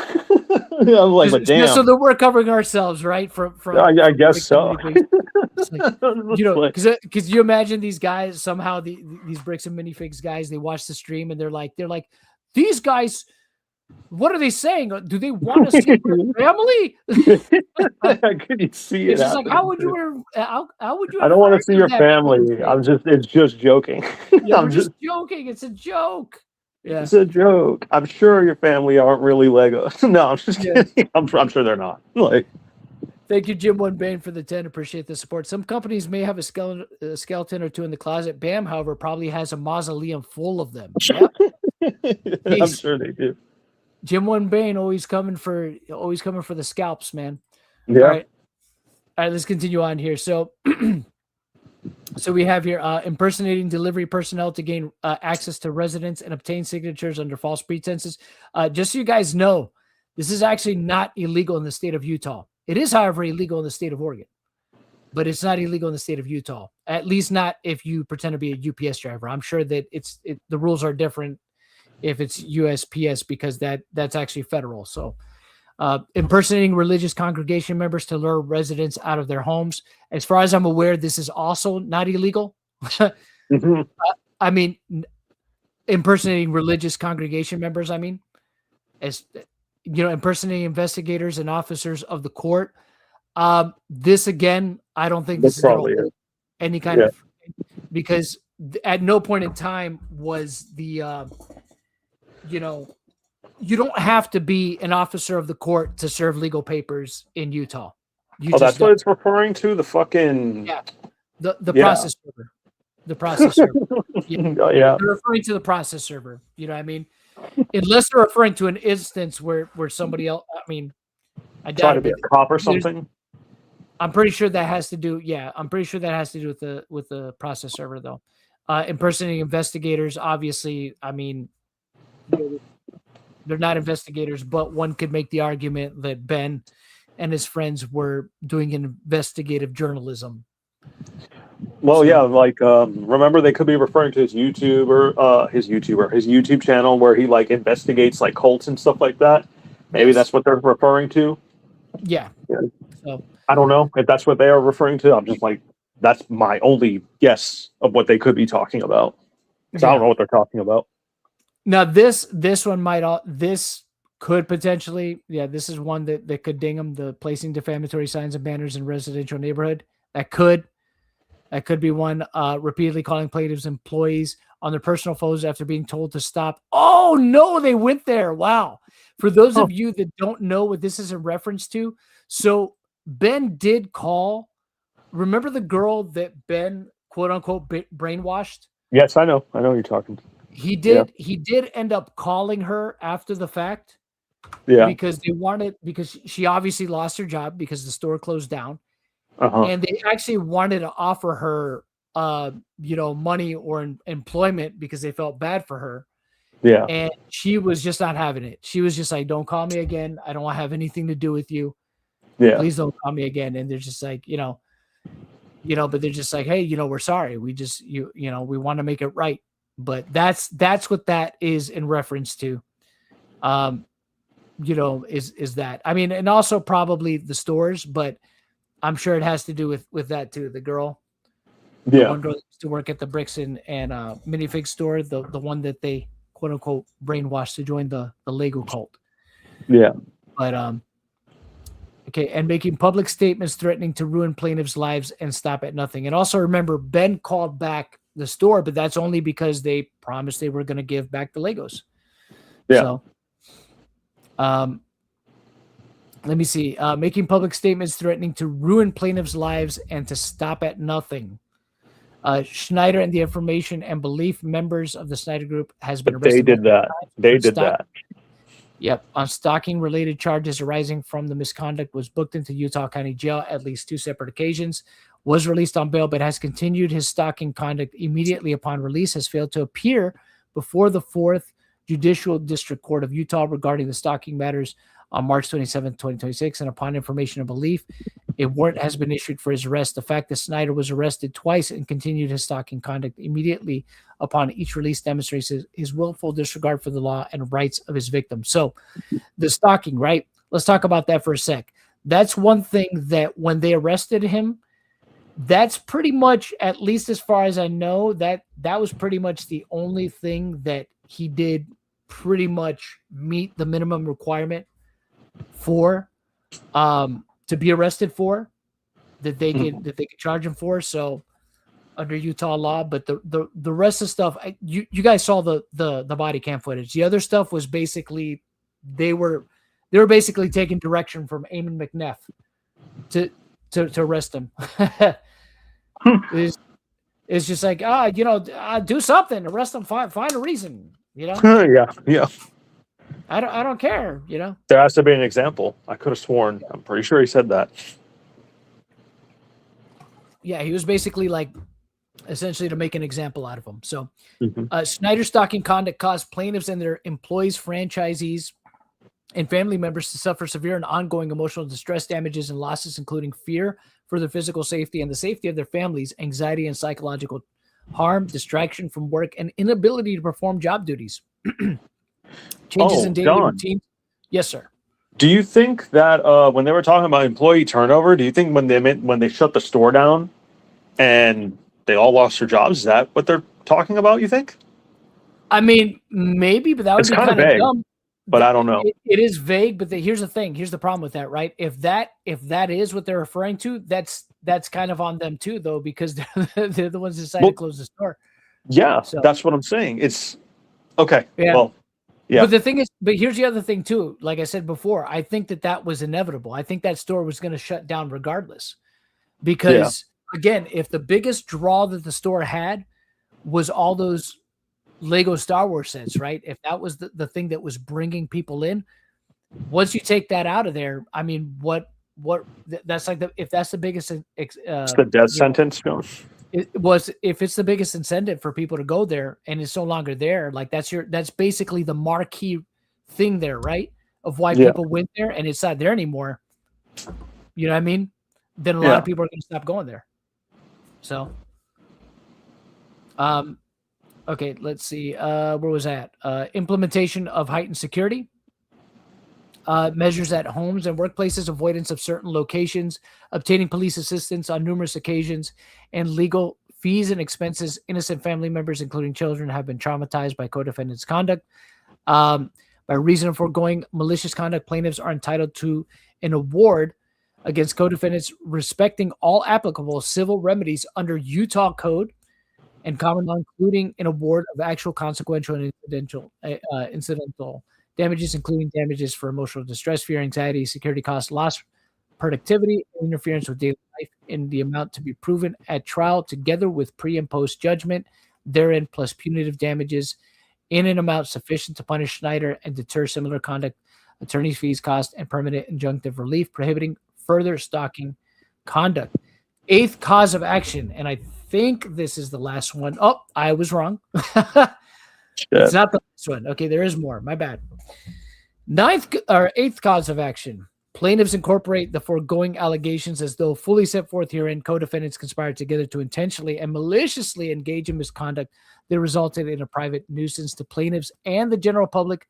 Co-defendants substantially and unreasonably interfered with plaintiffs' private use and enjoyment of their land when co-defendants engaged in their lawful activities, including monitoring and surveying the following plaintiffs and their employees, threatening or communicating and or about plaintiffs and their employees in a manner intended to frighten, intimidate, or harass, making statements that plaintiffs deserve to have their life ruined, and the Snyder would do whatever it takes and stop at nothing, causing and inciting third parties to issue death, and bomb, and other threats, or physical violence regarding plaintiffs, disturbing the peace.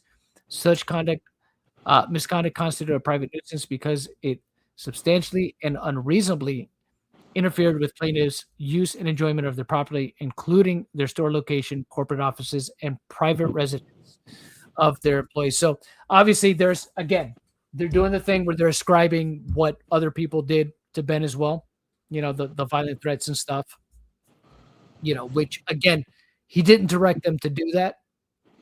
But obviously it seems like they're arguing, well, because of what he did, they did that stuff. I was like, well, I mean, he can't really control what other people do.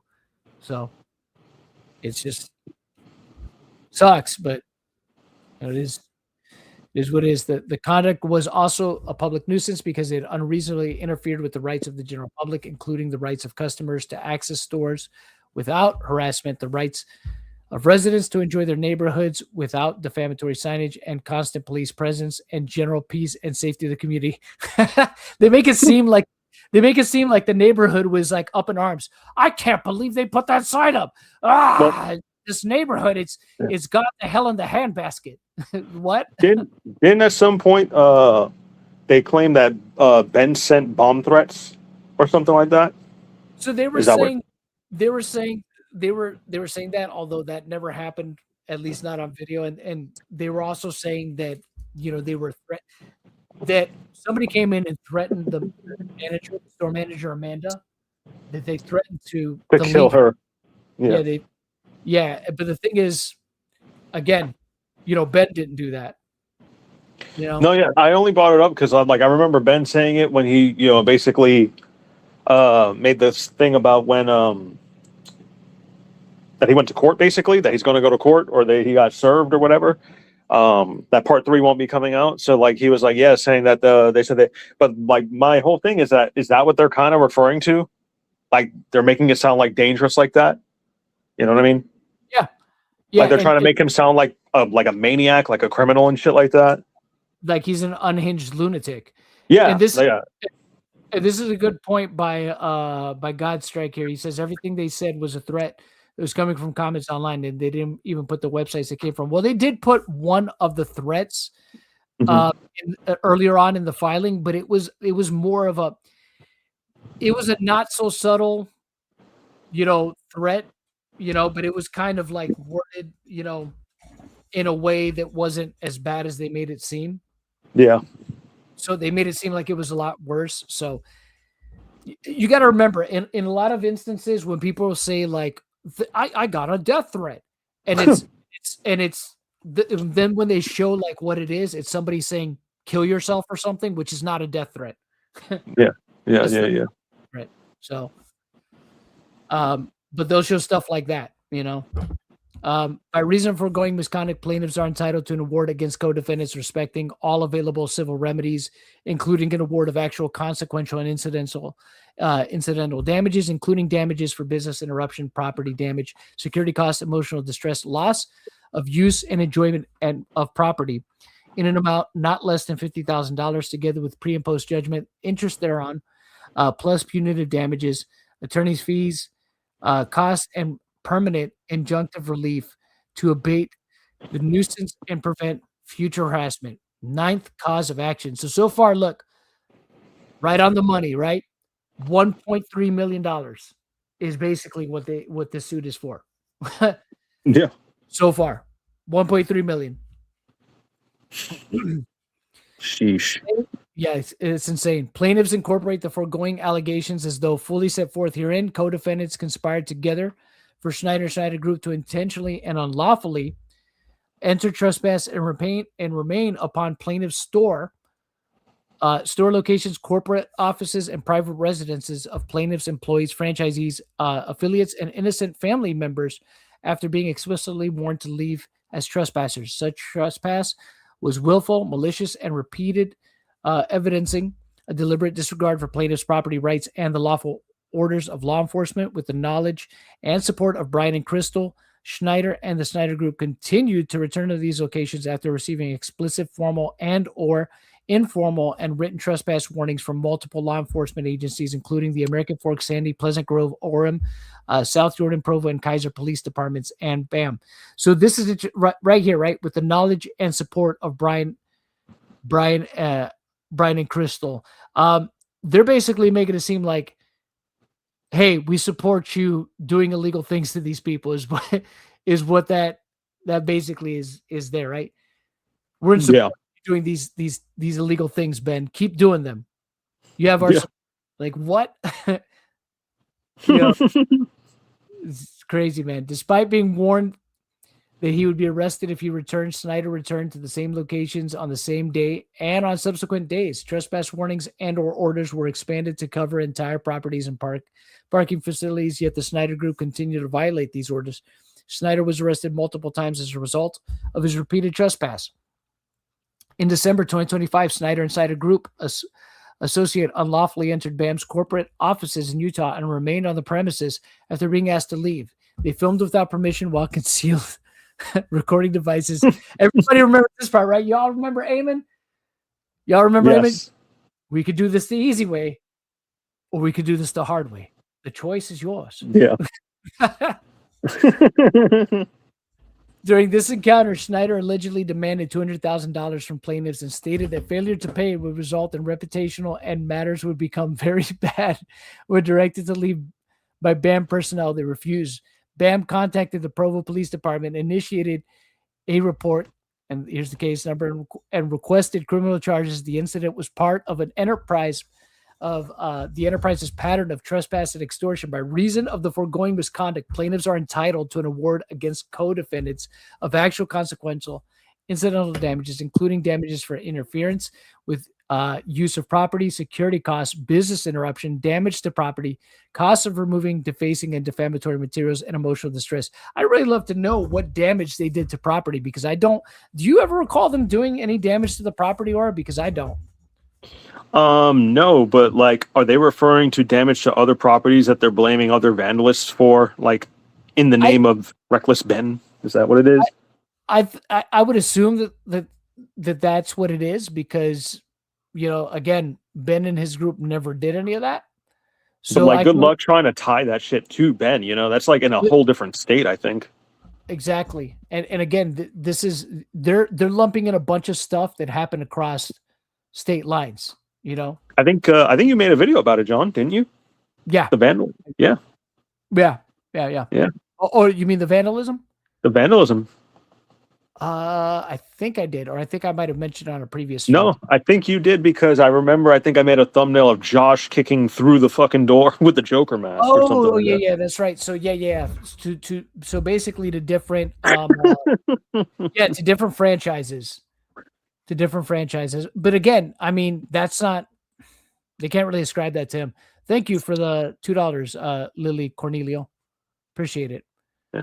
But like, I think that's what they're trying to do, though, right? I mean, that's the only thing I can kind of, again, a little bit vague, because, or a lie, basically trying to say that Ben, like, you know, vandalized the stores, like, and like it's in the video, you know. So well, remember what they consider to be vandalism is him putting the sign, the poster, the sign over the main sign on the outside of the store, right? And remember, the stuff that Ben printed out, like, you know, the stickers that he printed out, I don't think he said he never actually put them on the windows. Yeah. So, because he wanted to talk to Josh one last time. So yeah. So it says, by reason of foregoing misconduct, plaintiffs are entitled to an award against co-defendants of actual consequential and incidental damages, including damages for interference with use of property, security costs, business interruption, damage to properties, costs of removing defacing and defamatory materials, and emotional distress in an amount to be proven at trial, together with pre and post judgment interest therein, plus punitive damages, attorney's fees, costs, and permanent injunctive relief prohibiting further trespass upon any plaintiff's properties or the residence of their employees, franchisees, or family members. And then we have the 10th cause of action. But yeah, I just want to take a moment to thank everybody in the chat. Oh, we got over 1,000 people in the chat. Appreciate you guys. Hope you guys will like the stream. It'll help us tremendously. And if you're not subscribed to the channel, we have been covering this for going on 2 weeks now. 2 weeks now. We've been trying to update anytime some news comes out on it. We're really trying to be on top of it. And we've been going over the legal filings, which is what we're going to continue to do. As long as this case goes, we're going to be covering it with whatever news comes out. Whatever happens. Very, very closely. We're also planning a future fundraiser. We just got to figure out what's going to go into that we're going to do for Ben. So before we end, we should ask them, you know, we'll talk to them about it. Yeah. We'll do that. I'll let you pose that at the end of the stream, but we'll go over a little bit more of the legal filings here. Yeah. We still got time, chat. So thank you for hanging out with us on this Friday. All right, let's see. So 10th cause of action, intentional infliction of emotional distress against co-defendants. Plaintiffs incorporate the foregoing allegations as though fully set forth herein. Co-defendants conspired together to intentionally and maliciously engage in the foregoing misconduct with express purpose of inflicting severe emotional distress to plaintiffs, their employees, franchisees, and family members in furtherance of the enterprise. So that'll be interesting how they argue that in court. Yeah, I mean, I'm interested to see it. Yeah, that's going to be, I think, a little hard to prove, right? that they intentionally that. I thought it was because the banner was vandalism. Well, that's what they're saying. They're saying that the banner was the vandalism. That's the one thing. Yeah, that's the one thing that Eamon has said repeatedly, and Josh has also parroted that same sentiment. So I don't know that actually is vandalism or if it would fall. I mean, it could be considered a form of defacement, but What state was it again? Utah? No, so when they did that's that, Oregon. it was Oregon. Yeah. Oregon. Yeah, All right. so- I'll go check. Hold on 1 second. All right. Or is checking on the Google machine. I mean, I would think if anything, it might fall under some kind of defacement.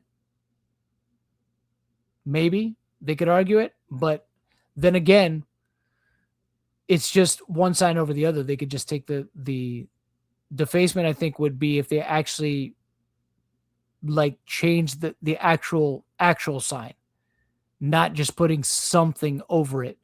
Okay, John, I'm back. Yeah, I'm going to go read ahead. this to you. Are you ready? All right. Go ahead. Yes, it is illegal to place a poster on any private property, including franchise business locations, without the owner's explicit permission. Doing so can lead to criminal charges for trespassing or littering and civil liability for property damage. So it could be considered property damage. Yeah. Kind of interesting. Okay. In the state of Oregon, anyway. I don't know if that's everywhere. So, Yeah. So yeah. blah blah ha. Thank you for the Canadian 5. Unrelated question: is it legal for a law firm to loan out money? I don't know. think so, but I would think that if they do, it would probably. I mean, look, law firms can basically take cases pro bono, so they don't really necessarily have to loan out the money if they'll just take the case and do it pro bono. You know what I mean? What they'll do in those instances, obviously, is hey, look. What was the when question you're- again, John? So the question here, I'll put it back up. The question is it legal for a law firm to loan out money?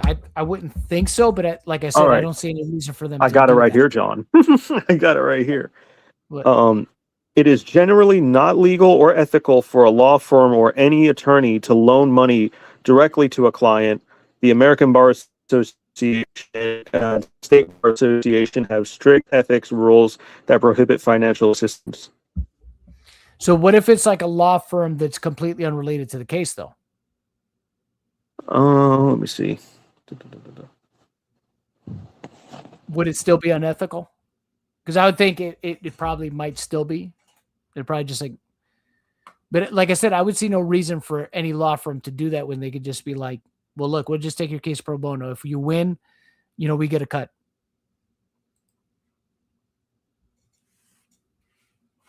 We'll take X amount if we win your case. If not, then you don't owe us a dime. So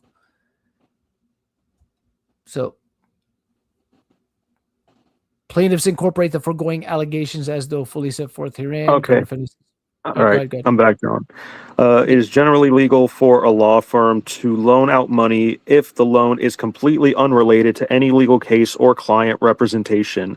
If a law firm is acting purely as a commercial lender to an outside business or an individual, they are typically bound by normal banking and lending laws rather than strict legal ethics rules.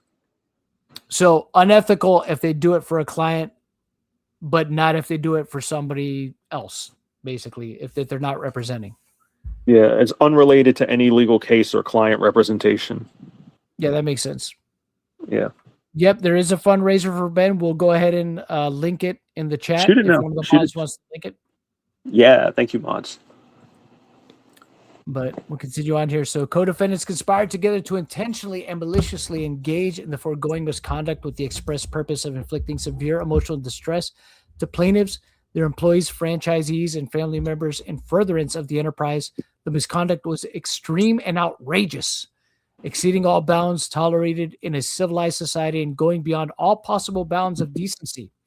The conduct included, but was not limited to, death, bomb, and other threats directed at plaintiffs, and their employees repeated confrontation at private residences, including approaching family members and children, impersonating schemes using fake UPS uniforms, fake religious congregation members, fake Guinness World Record personnel. They really hated that.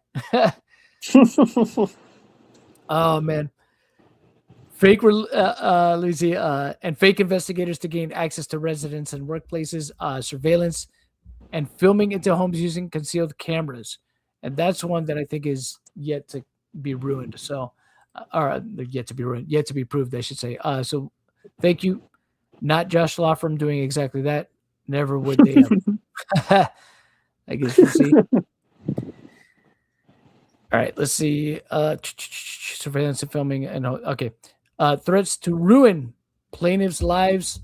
Statements that Snyder would stop at nothing and do whatever it takes. Statements framing plaintiffs' options as the easy way, paying extortion, or the hard way. Oh, shut up, bro. There it is. Yeah, Continued you called harassment it. and physical destruction, multiple arrests for stalking, followed by the immediate resumption of harassment upon release, and inciting viewers to harass, threaten, and to take action against plaintiffs. I mean, I guess you could argue that, but the thing is, there's never a point where that's directly said, ever, or even, or there's any kind of implication that that's what's wanted. So, good luck. Good luck with that one. That's crazy. Following publications and viral amplification of Snyder's false accusation to millions of viewers, plaintiffs and associated personnel received multiple death and bomb and other threats, including a 5/21/26 threatening email stating, "I got a corporation." See, this is the one we mentioned before. So they put it here again for somebody that was asking about the threats earlier, about them not providing proof of the threats. So here's the only one that they've provided so far. And I don't know why they went back to this one, because this one is pretty weak, in my opinion. Yeah. It says, "I got a corporation with Frenchies on our specialty, and our specialty is messing your shit right up. Would be a shame if you Fs got a visit from one of my Frenchies owners, because I just can't control what they do on the Frenchies level. I heard they leave the place quite messy. Hope your dickhead CEO is a strong boy." And then we have this one, right? 5/21/26 email stating emphasis that I will be mailing you guys some explosive Lego sets, super hot items. So hot, the about to go boom. Your CEO has 2 days to step down before random stores gonna get fun packages. You've been warned. Fs. So there's that, right? Plaintiffs reported these threats to local law enforcement agencies and the FBI. Upon information and belief, these threats were made by the Snyder Group or a direct foreseeable result of their incitement of their viewers against plaintiffs. Yeah, Ben totally put his group up to that. Hey, you know what would be funny? Let's threaten them. Yeah. Let's threaten them, guys, and let's do it in a way that could be traced back to us. Yeah. So dumb. It's yeah. Yeah, it's just dumb. Do you think their lawyers proofread this shit, or you think that how did this come to be this way? You think? Remember, well, that's the thing. We talked about this when we first started going over this, right? And when we were looking, because again, for those of you that don't know, that haven't watched the past streams where we've gone over this, we actually tried to be charitable towards the attorneys, and we're like, maybe they didn't see the video before they made this filing. Yeah. Yeah. Right? Because it's just like, because they'll probably have to amend this, right? I was so wrong. And then the further we got in the filing, it's like, oh no, they have seen the videos. and the thing is, not only have they seen the videos, they timestamp parts of the videos. Yeah. And what's even worse is that the parts in the videos that directly contradict some of the claims that they still make in this filing, they completely do not acknowledge them. Yeah. They don't even try to argue against them. They pretend like they don't exist. They don't address them at all. Yeah. It's pretty wild. Yeah, Yeah. I have never seen that. I mean, They're leaving themselves wide open. Like, yeah, I think so too. And I was just like, oh no, they have seen the videos. yeah. They're pretending like no. They're Like it pretending doesn't exist. those words Don't look exist. over here. Yeah. Yeah, don't look over here, folks. Nothing to see here. Yeah, don't look at this timestamp that completely contradicts something that we're arguing here. Yeah. Okay. Pretty wild. So, yeah, it's really wild filing. So, the co-defendant's conduct was intentional and reckless. Well, his name is Reckless Ben, so got to live up to the moniker. And they knew or should have known that their conduct would result in severe emotional distress to plaintiffs, their employees, franchisees, and their families. Snyder specifically stated his intent to ruin plaintiffs' lives and to make matters very bad for plaintiffs. The conduct was designed to terrorize and intimidate plaintiffs into paying extortion demands and to punish plaintiffs for refusing to capitulate.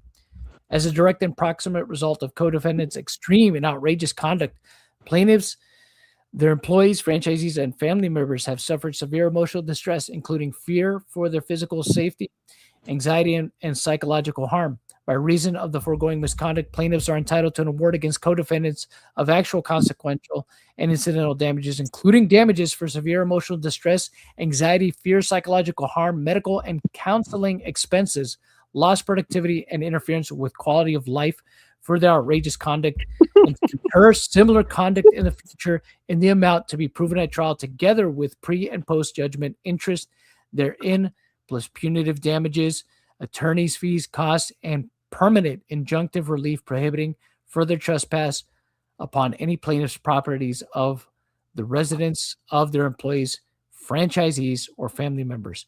My Jeez. life sucked after that video. They have ruined my life. I want another $250,000. Quality of life has depleted after this happened. Like, damn. Bro, it reminds me of the Chappelle skit, Zapped. Oh, remind me. It sounds familiar. I'll bring it up in a little bit. Thank you for the super chat, Gary. I mean, at the end of the day, there's a countless evidence of BAM lying about their knowledge and possession of Brian's Legos, as they themselves have admitted to not only knowing but refuse to reimburse. Yeah, I mean, again, Agreed. It's not a good filing. It's really not a good filing. Like I said, and that's why I appreciate you guys like going through this with us, because you could see it for yourselves. I mean, it's not a great filing. I would expect more from a multi-million-dollar corporation that would seemingly have lawyers at their every beck and call, right? A team of lawyers. Well, old filings that we've gone over, John, that we used to think were bad, were better than this. Yes, yeah, that's the crazy thing. Like we've gone over a bunch of different court filings, and it's just like, wow, this is one of the worst ones we've ever gone over, and it's crazy because you'd expect it to be a little bit better. Yeah. Or more like pinpoint at least, or more ironclad. Like, it's just very weird. Yeah. Like they're leaving themselves wide open for like everything that they're refusing to address. So yeah. Yep. It's freaking wild. All right, let me see. Here we go. We'll go over just this little bit more. But yeah, this is I think, like I said, I've said it before, I'm gonna say it again. I don't see this making it to trial. I think, this will end in mediation. I'd be very surprised if it did. It maybe could go as far as deposition, maybe, but I don't know. I really think it just depends on how much Bricks and Minifigs wants to further harm their public image. How much more? I don't know how many times we go over this, but I feel like it's irreputable now. Like I think they're really too deep in it. You know what I mean? They're too deep in it, and like I said, if they win this lawsuit, I think they're fucked.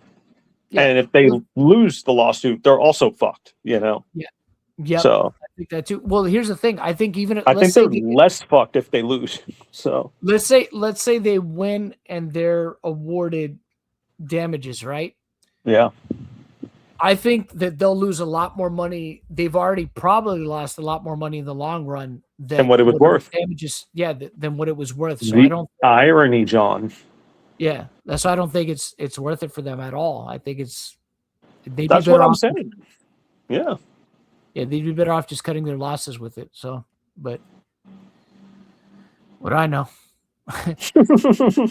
unjust enrichment, accounting, and disgorgement, I should say, of profits by all co-defendants. Man, 11th cause of action. Jeez, how many more are there? Hold on, let me see. Oh my lord. Oh my lord. 13. Let me see. Hold on. I thought I you really said there don't- was 8. No, I'm just kidding. I remember. Yeah, you were Okay. like, Okay, so it does look okay. So there's only 13. So we're only we're almost there, 13. Jet. Hold on, John. How much money is that? Give me a second. Fuck that. Keep going. I'll tell you. Well, I don't think that for these ones they're not putting a price on it. So it capped or it stopped at 1.3 million. Shit. It stopped at 1.3 million. These are the ones that are to be decided in court, but basically the The previous other ones laws- with it. Yeah, I got yeah, you. the previous causes of action totaled 1.3 million. So, which insanity, yeah. Plaintiffs incorporate the the foregoing allegations as those fully set forth herein upon information and belief co-defendants have been unjustly enriched by the wrongful racketeering and profiting misconduct at plaintiffs' expense, including profiteering substantially from the campaign of destruction as described in this verified complaint, including through the publication and related YouTube and other streamed videos, paid advertising and viewership revenue, Patreon subscriber fees, merchandise sales, including We Steal From Old People apparel, and merchandise, website revenue, podcast revenue, and other monetization of the defamatory content. It would be inequitable for co-defendants to retain the benefits of their wrongful conduct and an unjust enrichment, which was improperly obtained based on the misconduct alleged herein, including the tortious exploitation of plaintiff's name, brand, and reputation. The profits derived from the defamatory campaign rightfully belong to plaintiffs as compensation for the harm caused. Plaintiffs are entitled to reimbursement of amounts by which co-defendants were unjustly enriched based on the requested complete accounting from co-defendants of all profits, revenues, income, and other benefits derived from the defamatory campaign during the time frame of 11/24 to date, including YouTube and other platform advertising revenue, Patreon and other subscription platform fees, merchandise sales revenue, GoFundMe and other crowdfunding proceeds, sponsorships and endorsements revenue, website revenue, podcast revenue, and other monetization of content relating to plaintiffs. Jeez, man, these guys are going. They're coming for all the money. Thank you so much for the 2.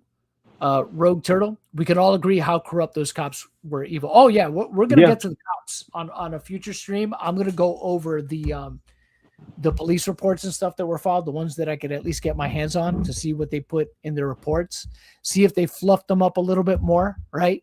Yeah. That maybe they added some stuff that we didn't see in the body cam footage, because the body cam footage is already bad enough, especially when you hear cops saying stuff like how they want to scare them a little bit, or how they're basically just looking for stuff to charge these guys. We play with. different around here. Yeah, we play different around here. Stuff like that. It's just it's bad. Because I'm like, if you're gonna say fucking we could do this the easy way or the hard way as a threat, then what was that? You know? Exactly. What was that? We play different around here. What does that mean? What are you saying? Like, I think y'all get it. Yeah, what are you trying to say about? Yeah, what are you trying to say with that? Right? Mm-hmm. It's freaking people nuts, man. Here we go. Let's see. Bear with me 1 second, y'all. All right, I hope here that we civil go. lawsuit I hope that civil rights lawsuit actually happens No, that we were yeah, like speculating on. Yeah, I hope after the BAM lawsuit, that's what happens next. I hope that they sue the American Fork Police Department. Yeah, that's And I hope him and his be- friends yeah. do, because his buddy Sheldon got pretty got railroaded pretty good too. Yeah, no, they messed up with him. Yes, I feel like they just settle. I don't even know if they would even try to fight. I feel like they just No. settle. I feel like Look- Yeah, most times when police departments are sued and they're caught dead to rights, they usually just settle. They don't even bother. They don't even bother wasting their time. They just settle. And I can see American Fork Police Department doing just that. I don't think that'll ever reach. I think that'll go pretty quick into arbitration. I see no reason not to. Plaintiffs incorporate the foregoing allegations as though fully set forth herein. Plaintiffs request and are entitled to declaratory relief respecting aspects of the private legal dispute between Crystal Bryant, including inter alia determination that BAM and Salem Baker acquired rights in and to the assets of Salem LLC lawfully and in accordance with governing contracts and applicable laws. Plaintiffs are neither parties to nor have any contractual obligation or duty or obligation regarding the alleged 1122 consignment agreement and regarding such other legal determination as may be requested concerning the rights of plaintiffs under the circumstances. So they say that, but unfortunately, again, they're kind of caught dead to rights with one of corporate basically saying that the consignment is going to be taken on. You know, of course, that's not a legally binding contract, but that's still an acknowledgement of the fact that they knew about it and did nothing to rectify it. So Just to add to your point, Brandon was also there and didn't decline at all. yep, the guy who's taking over the store had no seemed to have no problem. Yeah. You know, had no objection.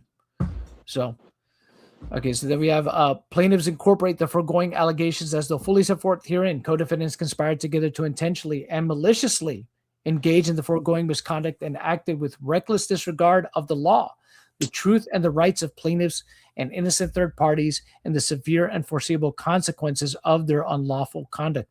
Co-defendants' ongoing and threatened conduct constitutes a continuing course of misconduct, harassment, defamation, trespass, nuisance, stalking, and interference with plaintiffs' business operations that has caused and will continue to cause immediate and irreparable harm to plaintiffs. Well, I mean, this lawsuit is causing irreparable harm to the plaintiffs. Mm-hmm. This lawsuit will cause way more harm. I mean, I think it's doing so. I think it's doing so right now, to be honest. Causing way more harm than anything that Ben did or will do in the long run. Thank you so much for the 5, Jim One Bain. I think the Dentons law firm is the largest law firm in the world. Interesting. I believe that they're the ones that are, I think, representing BAM. So yeah, I don't know if they're the largest law firm in the world. I'm surprised that this is not a better filing. I know that the biggest law firm in America is Morgan & Morgan, which is crazy. That's like Morgan & Morgan started off here in our home state. So, all right, let's see. Wow. So, co-defendants threatened to conduct constitutes. Okay, where were we at? We're already in the claims for misconduct. Okay, so we were here. Yeah, we were on this part. Okay, they have demonstrated through their pattern of reckless disregard for the law, court orders, police warnings, and the rights of their victims that they will continue their unlawful conduct absent court intervention. Monetary damages alone cannot remedy bomb, death, and other threats, and all nature of harassment and misconduct referenced herein, including the risk of copycat harassment and misconduct against employees, franchisees, customers, or their family members. The threats and ongoing misconduct have caused immediate and irreparable harm, including risk to employee safety, risk to franchisee safety, risk to customer safety, business interruption, reputational injury, increased security costs, store disruption, fear among personnel and their families, and legal costs and attorney's fees. Plaintiffs are entitled to the immediate entry of a temporary restraining order and preliminary and permanent injunctive relief against co-defendants, their affiliates, employees, contractors, agents, and representatives, prohibiting them and anyone acting in concert with them directly or indirectly, in person, remotely, or online, from making, transmitting, soliciting, or encouraging or facilitating death, bomb, or other threats of physical harm, property destruction, and otherwise against plaintiffs, their franchisees, employees, officers, owners, customers, vendors, or family members. So this is interesting. This right here. Yeah. You see what it says here, right? Prohibiting Speak them on it, John. prohibiting them from acting in concert with him directly or indirectly, in person, remotely, or online. So are they trying to do what it sounds to me like they're trying to do what Senpai did? Yeah. Yeah. Yeah. What It looks like Senpai they're did. trying to do what Senpai did. Or until the chat with Senpai did. All right, I was gonna say if you all don't know who Senpai is, which you probably don't, which is fine. She's in part of Super Smash Brothers community. She got caught doing a massive, I don't know, scandal, I'd say, and everyone was criticizing her, making content about her, and she got a bunch of backlash. So I think she tried to basically sue anybody, basically sue the internet. She wanted to sue the internet. Anyone who was like saying anything anywhere, she wanted to sue them. And it's pretty fucking insane. Her lawyer tried to make a blanket injunction on the internet about to talk about the situation. Basically, anybody that would make videos on the internet would be subject would suffer to legal consequences. You know. Yeah, which was insane. Which is, it's like, yeah, this doesn't hold any kind of weight. You can't stop people from making videos criticizing the situation, critical videos on the situation. That's not how that's how that works. Do you want to bring up what the situation was, John? In case. No, we don't need to go into details. Exactly. That's why I didn't do it. Yeah, we don't need to go into details of that. I mean, but if you want to find it, it's on our channel. You can. It's on the channel here. Yeah, you can find it here. Look up the Senpai case here on the channel. It was ridiculous. Making, transmitting, soliciting, encouraging, or facilitating death, bomb, or other threats of physical harm, property destruction, or otherwise against plaintiffs, their franchisees, employees, officers, owners, customers, vendors, or family members. Publishing or encouraging others to publish home addresses, personal phone numbers, personal and email addresses, family information, or other doxing information of any kind regarding plaintiffs' personal franchisees, owners, or employees. Entering, remaining at, filming at, blocking access, or approaching within a defined distance not less than 1,000 yards. Plaintiff stores, offices, warehouse, franchise locations, parking areas, employee homes, or franchisees' homes after notice except through counsel, lawful service of process, or court-approved activity. Impersonating plaintiffs, any franchisees, law enforcement, a court officer, a delivery service, a customer, a government entity, or any other third party to obtain signature, access statements, employee information, customer information, or business disruption, touching, altering, covering, defacing, or placing signage, or any other form of communication, electronic, social media, etc., affecting plaintiff's property, including signs falsely stating or implying the plaintiff stole from elderly persons, stole life savings, lost in court, or closed to avoid paying a judgment. This is another thing too that could jam Ben up, right? Was the sign, saying that they stole from old people and stuff like that, or I mean, so, blocking, deterring, or interfering with customers, employees, vendors, or delivery personnel doing business with plaintiffs in any way, including entering or leaving any of plaintiffs' locations, soliciting plaintiffs, employees, franchisees, or contractors to act as undercover agents, leak confidential information, record inside stores without authorization, obtain phone numbers or private information, create or participate in staged confrontations, or otherwise engage in any deceptive activity relating to plaintiffs and their business and personal interest, using fabricated, deceptive, or misrepresented contracts, raffles, lotteries, court papers, awards, and other programs, instruments, recordings, or documents to deceive, manufacture evidence, or create staged confrontations, deter personnel from calling police, or manufacture claims of criminal or other misconduct. Destroying, deleting, altering, or failing to preserve videos, raw footage, outtakes, communications, texts, emails, Discord, Patreon posts, YouTube comics, analytics, phone calls, call logs, police communications, and documents relating to bricks and minifigs, the Lego collection dispute, threats, and the creation/promotion of the videos. Creating, posting, publishing, and disseminating, or any republication thereof, any false, misleading, harassing, interfering, defamatory, or unlawful images or content respecting plaintiffs, maintaining the current publications and any video, audio, or other form of publication posted on any online streaming platform by co-defendants directly or indirectly, and requiring that the publications and any such other communications published by co-defendants be immediately removed and or taken down from any online streaming platform otherwise published that in any way relate to the private legal dispute underlying this matter between Brian and Crystal and the allegations of wrongdoing as described in this verified complaint. So we see what they're trying to do there.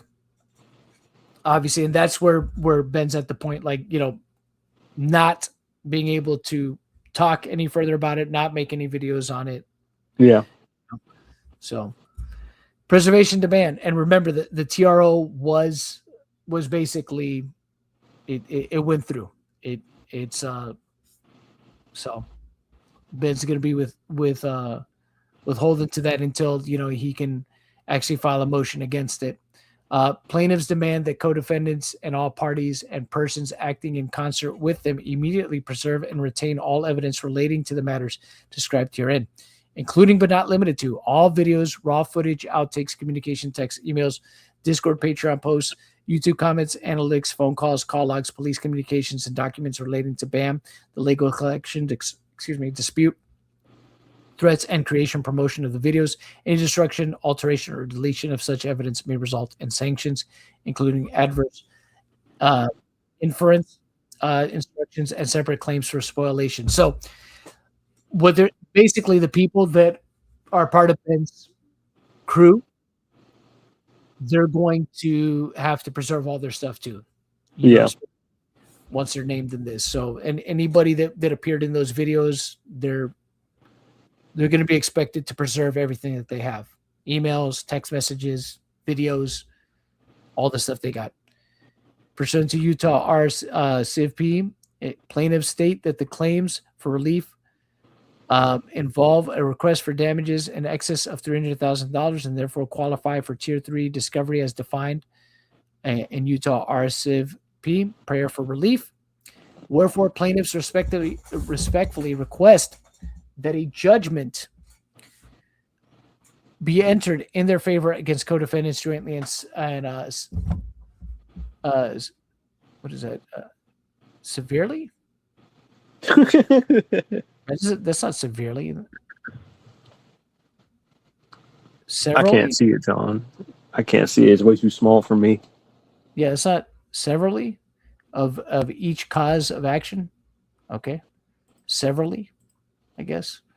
The injunctive relief be entered, including a temporary restraining order, preliminary injunction, and permanent injunction prohibiting co-defendants and anyone acting in concert with him, making, transmitting, soliciting, encouraging, or facilitating death or bomb, or other threats, physical harm, property destruction, or otherwise against plaintiffs, their franchisees, employees, officers, owners, customers, vendors, or family members. What's up? Real quick, there's someone in chat. I think that's a pretty good question. What is it? Justin Other Story. What is it? Why would they need the analytics? I think that's a good question. So they probably want the analytics to see how, because here's the thing: when you get YouTube analytics, you'll basically see how many views you get, like your profit, basically. You're basically going to see, the profit that you're making, you know what I mean, and continually making by looking at the analytics. Mm-hmm. Because the thing with Ben's videos, they're still going to get views well after the fact, and they're still going to make them profit well after the fact. Yeah, that's why, you know. Now, will they be able to keep looking at the analytics over and over and over again? I don't know. I don't know how that's going to play out in court.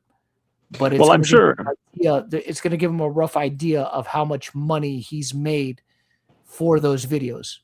If he has to provide that information over, it's going to give him a nice little figure to work with, that they could say, look, he made $300,000 or something like that just from this video or this. You know, of course, I don't know. With YouTube, it's basically a tier system on monetization. So obviously, when you get to the 100,000 sub point and you get a YouTube verification and you get a rep and all that, your monetization changes. You start getting paid more in monetization, you know, per ads and stuff like that you place in videos than, say, like me, like a channel that's under 100K. Then after, you know, you reach 1 million, there's another tier that you reach where now, because your channel is worth more. You know what I mean? Yeah. Well, like I'm like, sure. One of the reasons being as well is like, in case they sue or in case they win, I guess, Like they have proof of how much money Ben actually has as well. You think that's one of the reasons they would want to use analytics? They want to use analytics probably more to see like what the total amount he possibly made in Off their video specifically, or like what he makes generally? No, I mean probably specifically in regards to them, how much he made off of them. That's what by I'd assume too. doing Yeah. what he did with them. I don't think they're really going to care so much about His whatever he said entire. about about Yeah. Scientology and stuff like that.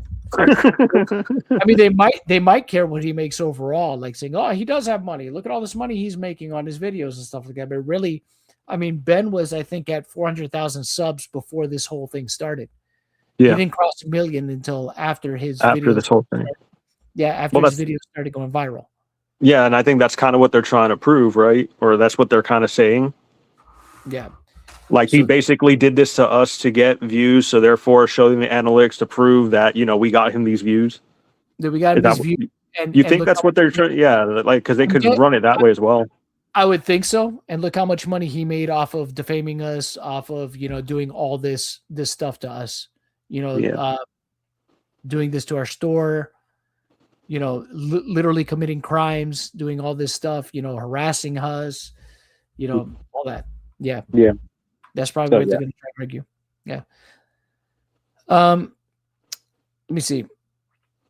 The injunctive relief. Here we go. The injunctive relief entered, including a temporary restraining order, preliminary injunction, and permanent injunction prohibiting co-defendants or anyone acting in concert with them, making, transmitting, soliciting, encouraging, or facilitating the. Okay, I think we got past that part. I think I was here. Publishing or encouraging others to publish home addresses, personal phone numbers, and personal email addresses, family information, and other doxing information of any kind regarding plaintiffs' personal franchisees, owners, and employees remaining at filming, blocking access to or approaching within a defined distance, not less than 1,000 yards, plaintiff stores, offices, warehouses, franchise locations, parking areas, employees' homes, franchisees' homes after notice, except through counsel, lawful service of process, or court-approved activity. Well, we saw that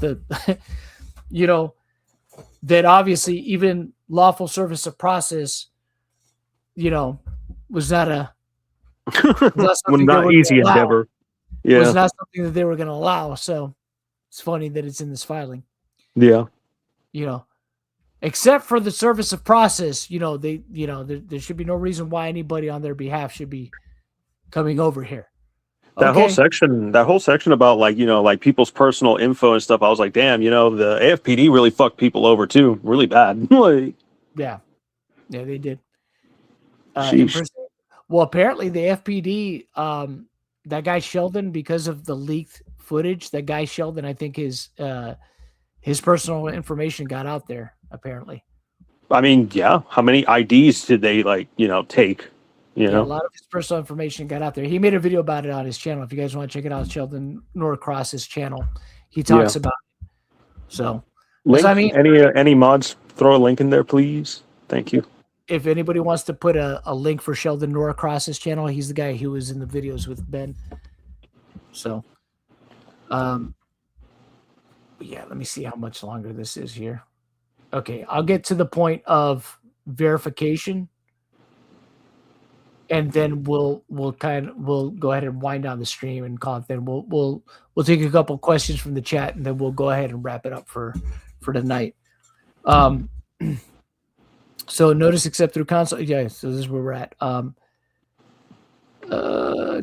Delivery service customer signature statements. Okay, a lot of this is just repeating though. Touching, altering, covering, or defacing, or placing signage. Vandalism. Form of communication, vandalism, affecting plaintiff's properties, including signs falsely stating or implying plaintiffs stole from elderly persons, stole life savings, lost in court, or closed to avoid paying a judgment. I mean, the timing is rather suspicious, right? Absolutely. But again, it was probably going to close down anyways. But that would be another reason, another good reason for them, and another good incentive for them to close down too, right? Yeah. Monitoring or interfering with customers, employees, vendors, or delivery personnel, doing business with plaintiffs in any way, including entering or leaving any of plaintiffs' locations, soliciting plaintiffs' employees, franchisees, or contractors to act as undercover agents, leak confidential information, record inside stores without authorization, obtain phone numbers or private information, create or participate in staged confrontations, or otherwise engage in any deceptive activity relating to plaintiffs and their business and personal interests. Sorry about that. And using fabricated, deceptive, or misrepresented contracts, raffles, or lotteries, court papers, awards, and other programs, instruments, recordings, or documents to deceive, manufacture evidence, or create staged confrontations, deter personnel from calling police, or manufacture claims of criminal or other misconduct. The declaratory relief and a judgment relating thereto be entered as requested, and inter alia declaring that plaintiffs have acquired rights in and the assets of Salem LLC lawfully and in accordance with governing contracts and applicable laws. Plaintiffs are neither party to, not have any contractual duty or obligation regarding the alleged 11/22/23 consignment agreement, regarding such other legal determinations as may be requested concerning the rights of plaintiffs under the circumstances. The actual general consequential compensatory, special, statutory, exemplary, and or punitive damages be awarded to plaintiffs and against co-defendants in an amount to be determined at trial. The pretrial and post-judgment interest on all damages be awarded to plaintiffs and against co-defendants as allowed by law. The cost of litigations, including attorneys' fees, experts' fees, and tax be awarded to plaintiffs and against co-defendants as permitted by law and or contract. For others, and further relief as this court deems reasonable, equitable, and just verification. I, Eamon McNeff, individually in my capacity as Chief Executive Officer and owner of BAM Franchising Incorporated, hereby state that I have read the foregoing verified complaint and verified the foregoing allegations are true and correct to the best of my knowledge, information, and relief. I doubt he read this. I don't think he read it at all. I don't think he read it at all. And here's why I say this, chat, because look at how CoffeeZilla caught him with his pants down. Mm-hmm. Remember when he was just like, "You do have access to this," and he's like, "Wait, I don't know what you're talking about." He's like, "But you do have access to this. Look, I'll show you. It's right here." And But I don't. Like, he's like, "Well, I didn't see that before. I didn't know." He's like, "Wait, wait." But it's like it's under corporate. What do you mean? Or the fucking U-Haul that never was, you know. The U-Haul that never was. Yep. Mm-hmm. Okay, then we have Josh Johnson, individually in my capacity of Baker Bricks LLC, DBA Salem Baker Bricks Incorporated. Hereby state that I have read the foregoing verified complaint and verified that foregoing allegations are true and correct to the best of my knowledge, information, and belief. Liar! Oh no! Liar! Liar! Every day. Liar! You let us down every day. Liar, Josh, liar. Oh my goodness. This is wild man. What a wild man. This is crazy, man. This is wild. Unbelievable. My God, we're almost doing it. What page are we on? We're gonna stop here. This is where we're gonna stop, but we're gonna take questions for that. This is the consignment agreement. This is where they get to the consignment agreement. We are on page 97. Oh, we're almost to 100. We're on page 97.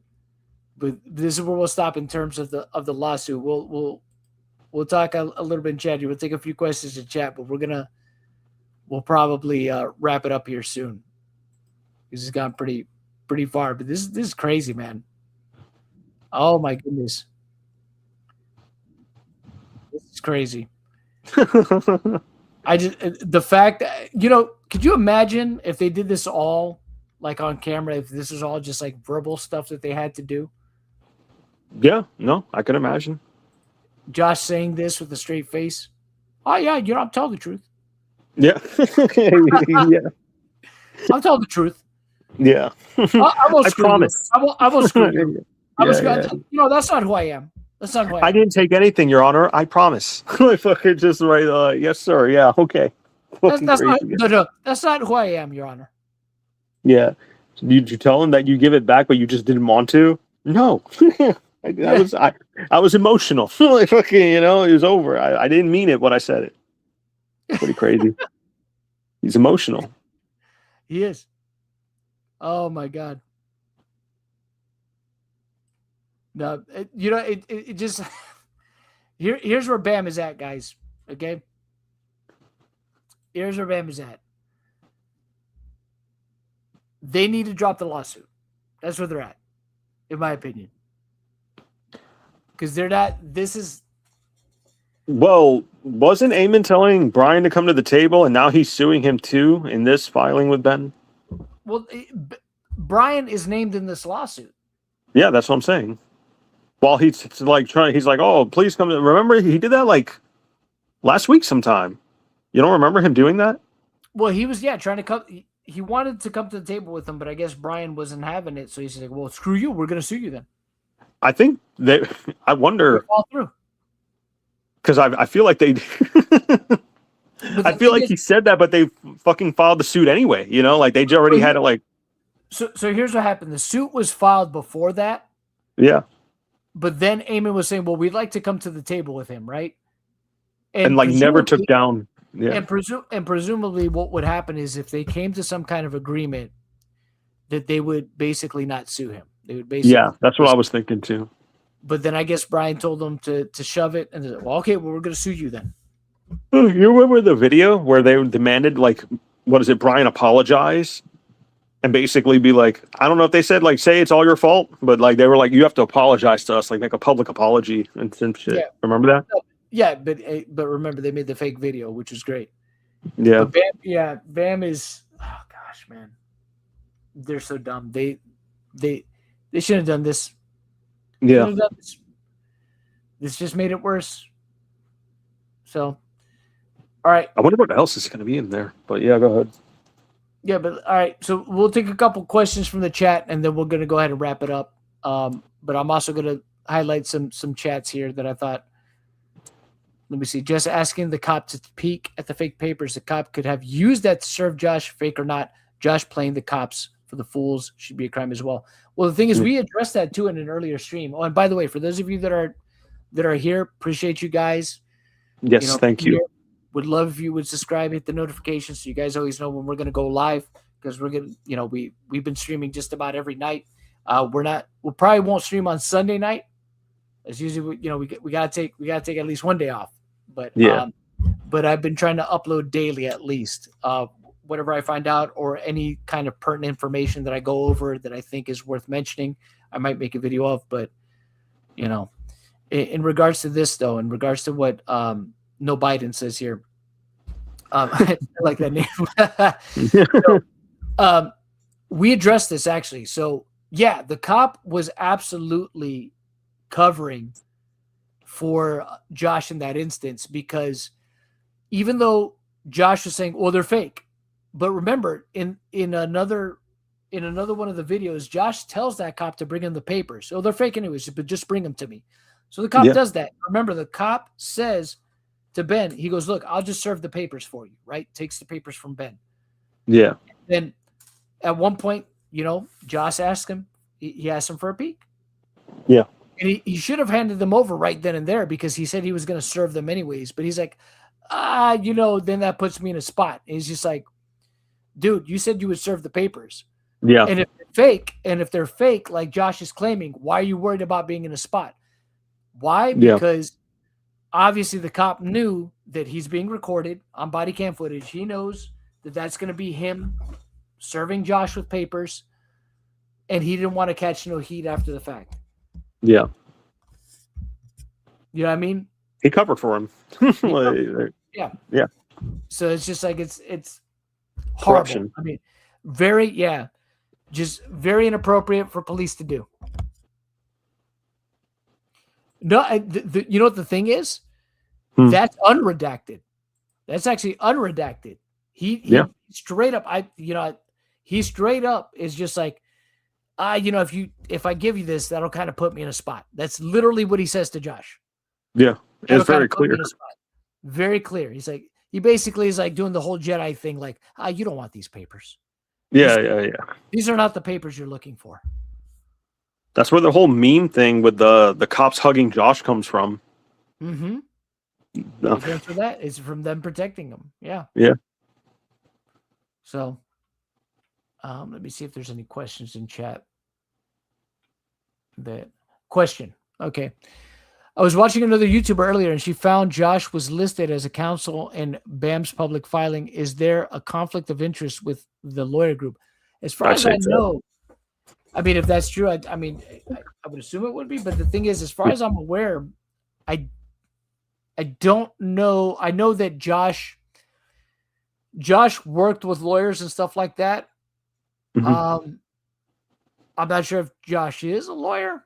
I haven't seen anything about that. I mean, he could be.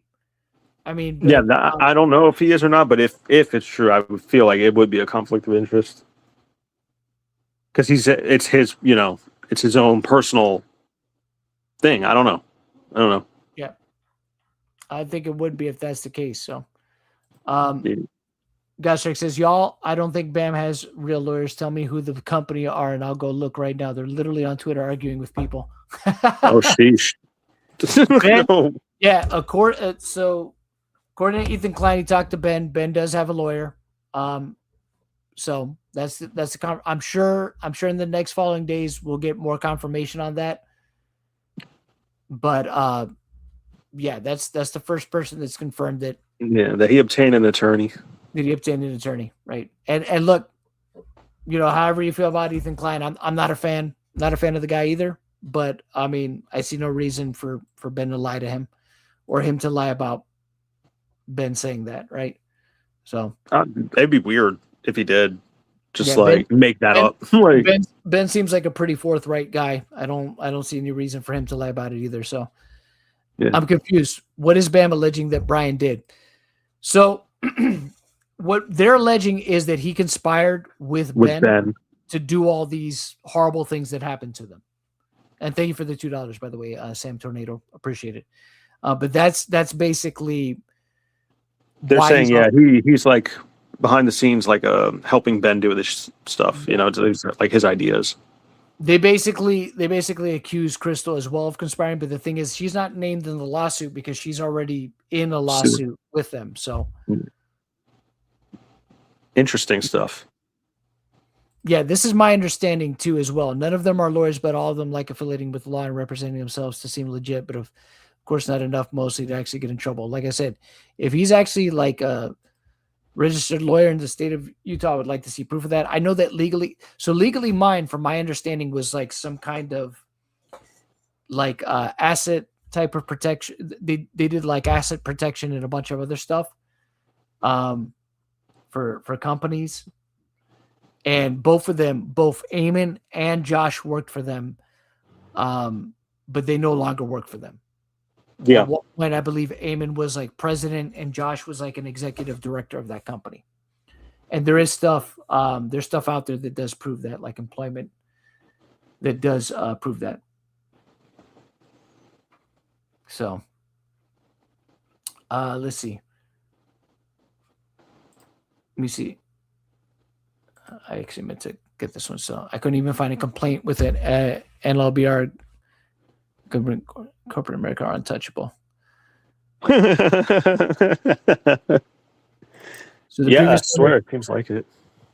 So kept a separate lawsuit to avoid discovery being shared with Ben's side. No. What happened was, so just to clarify on this, right? Crystal actually filed the lawsuit against Bricks and Minifigs beforehand. Okay. Yeah. Bricks and Minifigs then filed the lawsuit against Brian and Ben and Ben's team. Yeah. So in Crystal's case, Crystal's the plaintiff. Yeah. In Ben's case, Ben is the defendant.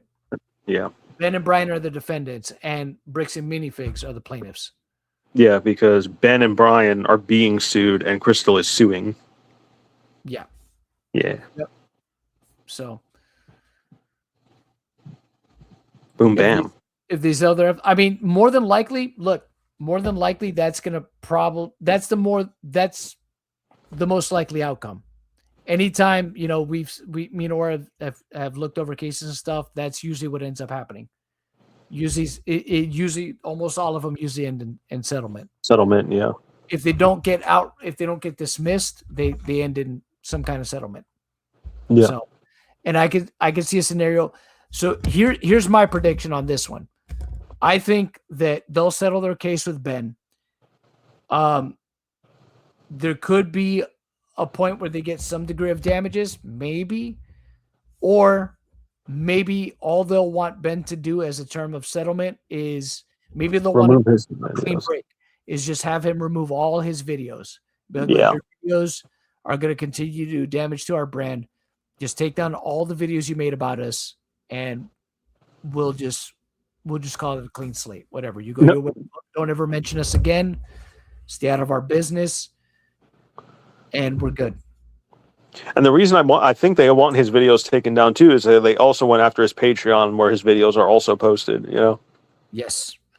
Yeah. So, I think that they also know that as long as those videos stay up, that they're always going to have That stigma.